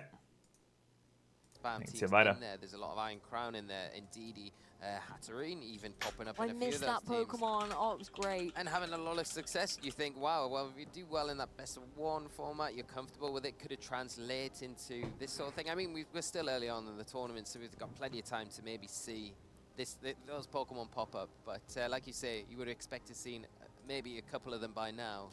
That's the global challenge is so different. Best of 1, closed team sheets. It's a very different dynamic to the teams we see here. But fingers crossed, we might have a few more coming up for you. One of the other really cool things at the venue, though, is the prize wall. There's lots of really cool goodies there, and I believe Charlie's checking out. So let's go see what he's found. Hey trainers, Charlie Merriman here, and I'm joined at the prize wall with Mishka here at EUIC. Now, we all know the competitors are competing for prizes at the tournament, but so are the spectators, Mishka. Yeah, welcome on the prize wall. As you can see, we have many nice things which you can get by playing the side events. Side events are very fun thing. You can have a side event for Pokemon Go, for Pokemon Unite as well. The other judges find out very interesting way how to play these events. And yeah, it's so much fun. And then you get the tickets which you can exchange for the prizes here. Very well put indeed, and it's something that I've enjoyed at previous events as well. I don't know if you remember, Mishka, but last year at EUIC, I exchanged my tickets. You handed me a silver Squirtle. Oh yes, the celebration Squirtle, right? Exactly. Yeah, it was a special edition for 25 years of the Pokemon. You have the silver plushies, and you get the Squirtle one. Yeah, that was I did. Squirtle is my choice. Squirtle is the starter that I went for. And, I mean, just look at all of the goods that we have on display here. Just anything for any Pokemon fan, no matter your area of expertise. Das P2 habe ich. This is running throughout the event, isn't it? Yes, you can play. I mean, if you're a competitor, you can play side events later on if you like. And yeah, we have many plushies. Have you seen the Squirtles? Oh, show me the Squirtles. So ein Maker. Yeah. Look at him. Like, there he is, my boy. You have the small one. You have the big one as well. We have many, even the Bulbasaur, the biggest size of the Bulbasaur. Oh yeah, look at that. He's here for a good time. Yeah, and of course you can get boosters as well, and many like really collectible stuff which comes for the Pokemon cards as well. And we have a mystery box which is fun to play as well. So oh, Gamba! You just want to be like, you don't know how to spend your tickets, you just want to be surprised, and you want a pack, you do the mystery box. Gamba. So there you go, let fate decide what prize you're going to get out of the prize wall. Thank you so much for talking to me, Mishka. You're very welcome. Come to the prize ball. See us. We'll be getting back to the action very shortly, trainers. Just one of the fantastic things you can do if you attend an event like this. Welcome to today's Pokemon Spotlight, where we're roaring into the scene with Incineroar. I'm Lou Akjosh-Chromie. Roaring in the scene with Incineroar. Who isn't quite convinced about the heal Pokemon just yet, which is why Lou and I are going to discuss Muss jetzt nicht sein, ne? with you today. The Fire Dark type from Alola first pounced onto the competitive scene when it unlocked its hidden ability, Intimidate, and has been a popular team-building choice ever since, peaking at around 4/5 usage at the height of its glory. But the question is it still viable in the 2024 season? Many trainers, like me, still fully support the credibility of Incineroar. Having the Intimidate ability and thus able to lower the physical attack stats. Nee, sind Preispoints. Du spielst dort Side-Events und kannst Preispunkte sammeln. As soon as it switches into battle. It might be a solid ability, but with greater use this season of Pokemon like Dragonite and Entei, with the Inner Focus ability running around, and the prevalence of the new Clear Amulet items on teams, it's not as easy as it used to be to drop those attack stats. You really need to study those team sheets to ensure Incineroar isn't going to waste an Intimidate on Pokemon it won't affect. True, but that isn't the only trick Incineroar has tucked into its paws. It has great move utility, such as the supporting move Fake Out. Fake Out is a priority move that allows you to flinch an opponent on your first turn on the field, allowing your partner Pokemon the opportunity to deal out some big damage or set up for later in the match. Once again though, Fake Out is not unstoppable, as new items like Covert Cloak and abilities like the aforementioned Inner Focus stop Pokemon from being flinched, again preventing Incineroar from being able to shine. Additionally, a lot of Pokemon run Ghost Terror in order to prevent Fake Out from connecting at all, so you have to be careful. It's not the only supporting move it gets though. You've got to admit that Parting Shot, Taunt, Snarl, Will-O-Wisp, and the new addition of Helping Hand to Incineroar's move pool are all incredibly useful moves for this fiery feline to have. It helps to debuff opponents and control the pace of the battle. That's a valid point. Incineroar's move pool is solid. Alternatively, if a supportive role isn't quite your playstyle, Incineroar also has good natural attacking capabilities, so you can utilize it as a more offensive pressure on the field. Moves such as Flare Blitz, Knockoff, and Close Combat provide some great coverage options. But then the issue is that Incineroar can only run 4 moves, so deciding which moves you want to lock in for the tournament is a difficult decision. Let's not forget Incineroar's very interesting typing that helps support it in competitive play. The Fire Water Grass core has always helped enable consistency in team building, and Incineroar can use its fire typing to be a part of this reliable core and allow it to pressure grass types like Rillaboom or defensive grass terrors. Additionally, its dark typing can prevent expanding force users from overwhelming your team, while also keeping pesky ghost Pokemon like Fluttermane or Golden Go in check. Well, it might be able to counter Fluttermane's Ghost typing, but it's still going to take neutral damage from its Fairy type attacks. Pure Fire type Pokemon like Entei, or even Incineroar's pre-evolution Torracat, are able to resist these attacks with greater effect. Furthermore, Incineroar's Water, Fighting, and Ground type weaknesses can be a challenge to navigate around, especially with Pokemon like Rapid Strike Urshifu or Landorus popping up a lot. You're forced to pivot Incineroar in and out of the battlefield to protect it consistently. That's why Parting Shot, defensive Terra types like Grass, Water, or Ghost, or even useful items like Assault Vest or Citrus Berry can give Incineroar more longevity and protection throughout the set. There are plenty of tools at your disposal as a trainer to help you support Incineroar cover its weaknesses and be a dependable ally in battle. After all that discussion, it does seem like Incineroar still has potential in the 2024 meta, but it may not be the top cat like it used to be. That wraps up our Pokemon. Nice, okay, let's go.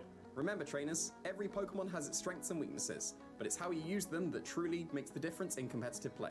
Absolutely. Don't forget to try Incineroar out at your next event and see how awesome it can really be. 私の名前は木村翔平です。東京出身です。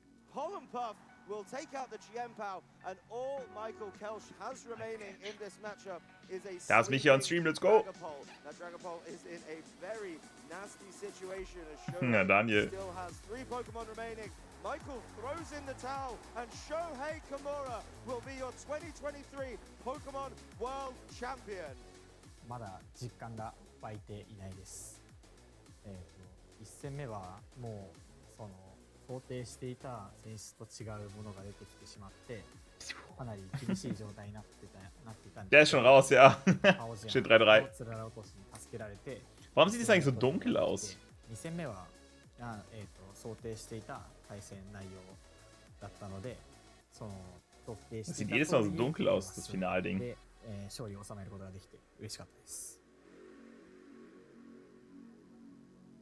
相手のパーティーのリキキリンとウーラオスをどのように倒すかが鍵となっていて、それらに対抗するためにテラスタイプを変更したモロバレルが、鍵になると考え、臨みました。なんだろう、勝利することも大事ですが、その対戦相手がいることによって、得られる、友情だったりコミュニケーションが僕の中では一番、このゲームの大切なことだと思います。次の大会も、参加して、もう一度2度目の、ワールドチャンピオンを目指して頑張ります。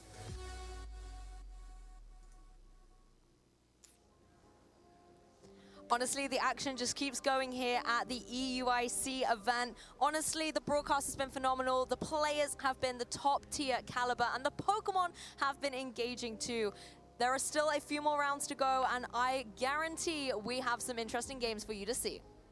Oh, 100%. And at this point, too, the games have been so much fun, but it's time to get down to the nitty-gritty. Because, of course, we're at the win-it-in stage of our competition. I love it.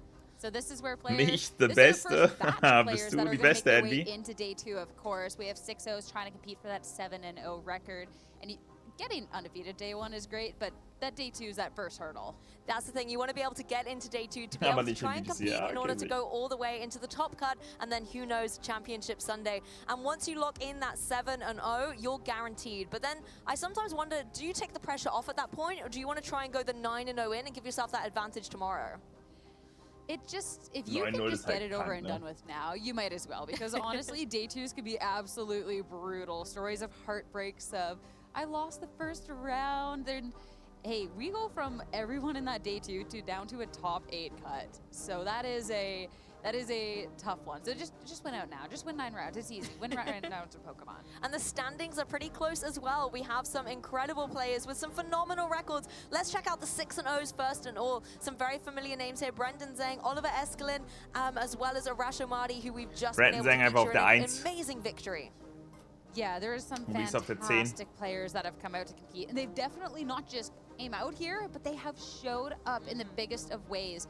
15 people that undefeated 6-0 record, one match away from clearing up the match. Mich nicht nur auf der ersten Fantastic. Seite, ja, Sitting schwach. at a 5-1, sure, you have to be winning 2 more, but you're so close. You can kind of taste it. One trainer who is at 5-1 is that Flavio Del Pidio with the Gastrodon that we showed earlier. You know, still doing really, really well. But some other amazing 6-0 players: Joshua Lorsi, Victor Medina, a player who I know a lot of trainers over in Europe are rooting for, as well as Maurice Uteg from Germany. So much still to play for. The competition isn't over yet. There are still 3 more Swiss rounds for our players to battle it out through in just day 1 of competition. I know you're biased and you're going to call out that the Gastrodon Yes, is I will. But I feel like for those watching, you got to talk about the Pheasant Dippity. Okay, fair. It also has a Pheasant Dippity that's very cool. Like, you can talk about the Pheasant Dippity. I've got the Gastrodon covered. How about that? All right, we got it. That's why we're the perfect team. Yeah. But the fact that we have some really, really strong players, but some really interesting teams as well, I think that just makes it so much more fun. Notable matches going into our round 7. We're going to be featuring Joshua Lorsi going up against Victor Medina, but it was a lot of really stiff competition of which would be the broadcast. Kein Brandon, kein Maurice, schade. Kein Michi, oh mein Gott, so close wieder. Matches at the 6-0, Luca versus Maurice, as well as Megan versus Michael Kelt, our runner-up from the previous World Championships. But honestly, as soon as we saw this pairing, Joshua Lorsi and Victor Medina, I was hoping that it was going to be able to come forward. Victor Medina is a trainer who I'm kind of picking to take it all. He actually finished top 4 at both last year's EUIC and NAIC. Also, ich habe es eben schon grob erklärt, weil da habe ich es noch offen. Das hier ist das Team von Belex gewesen, okay? Das hier war Belex Team. Dann hat eben das hier daraus gebaut. Dann haben die übelst gekocht, als die beiden hier übelst gekocht, dann haben die das hier gemacht. Dann haben die sich aber kurz davor wieder dazu entschieden, das hier zu machen. Und dann hat sich Michi sogar dazu entschieden, wieder das hier zu machen. Das heißt, Michi hat einfach das Standardteam von Belex.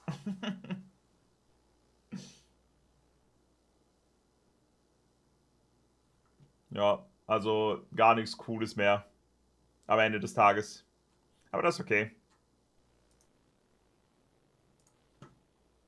Consistency from such an established trainer, Hands. Lange as nicht mehr well gesehen. as the teams. Like, Sierra, we got to talk about these. On Victor Medina's side, a lot of familiar faces that I'm sure we will dive Michi deeper so into. Schnacker, ja, But I ja. want to talk first of all about Joshua Lorsi's, because Iron Hands.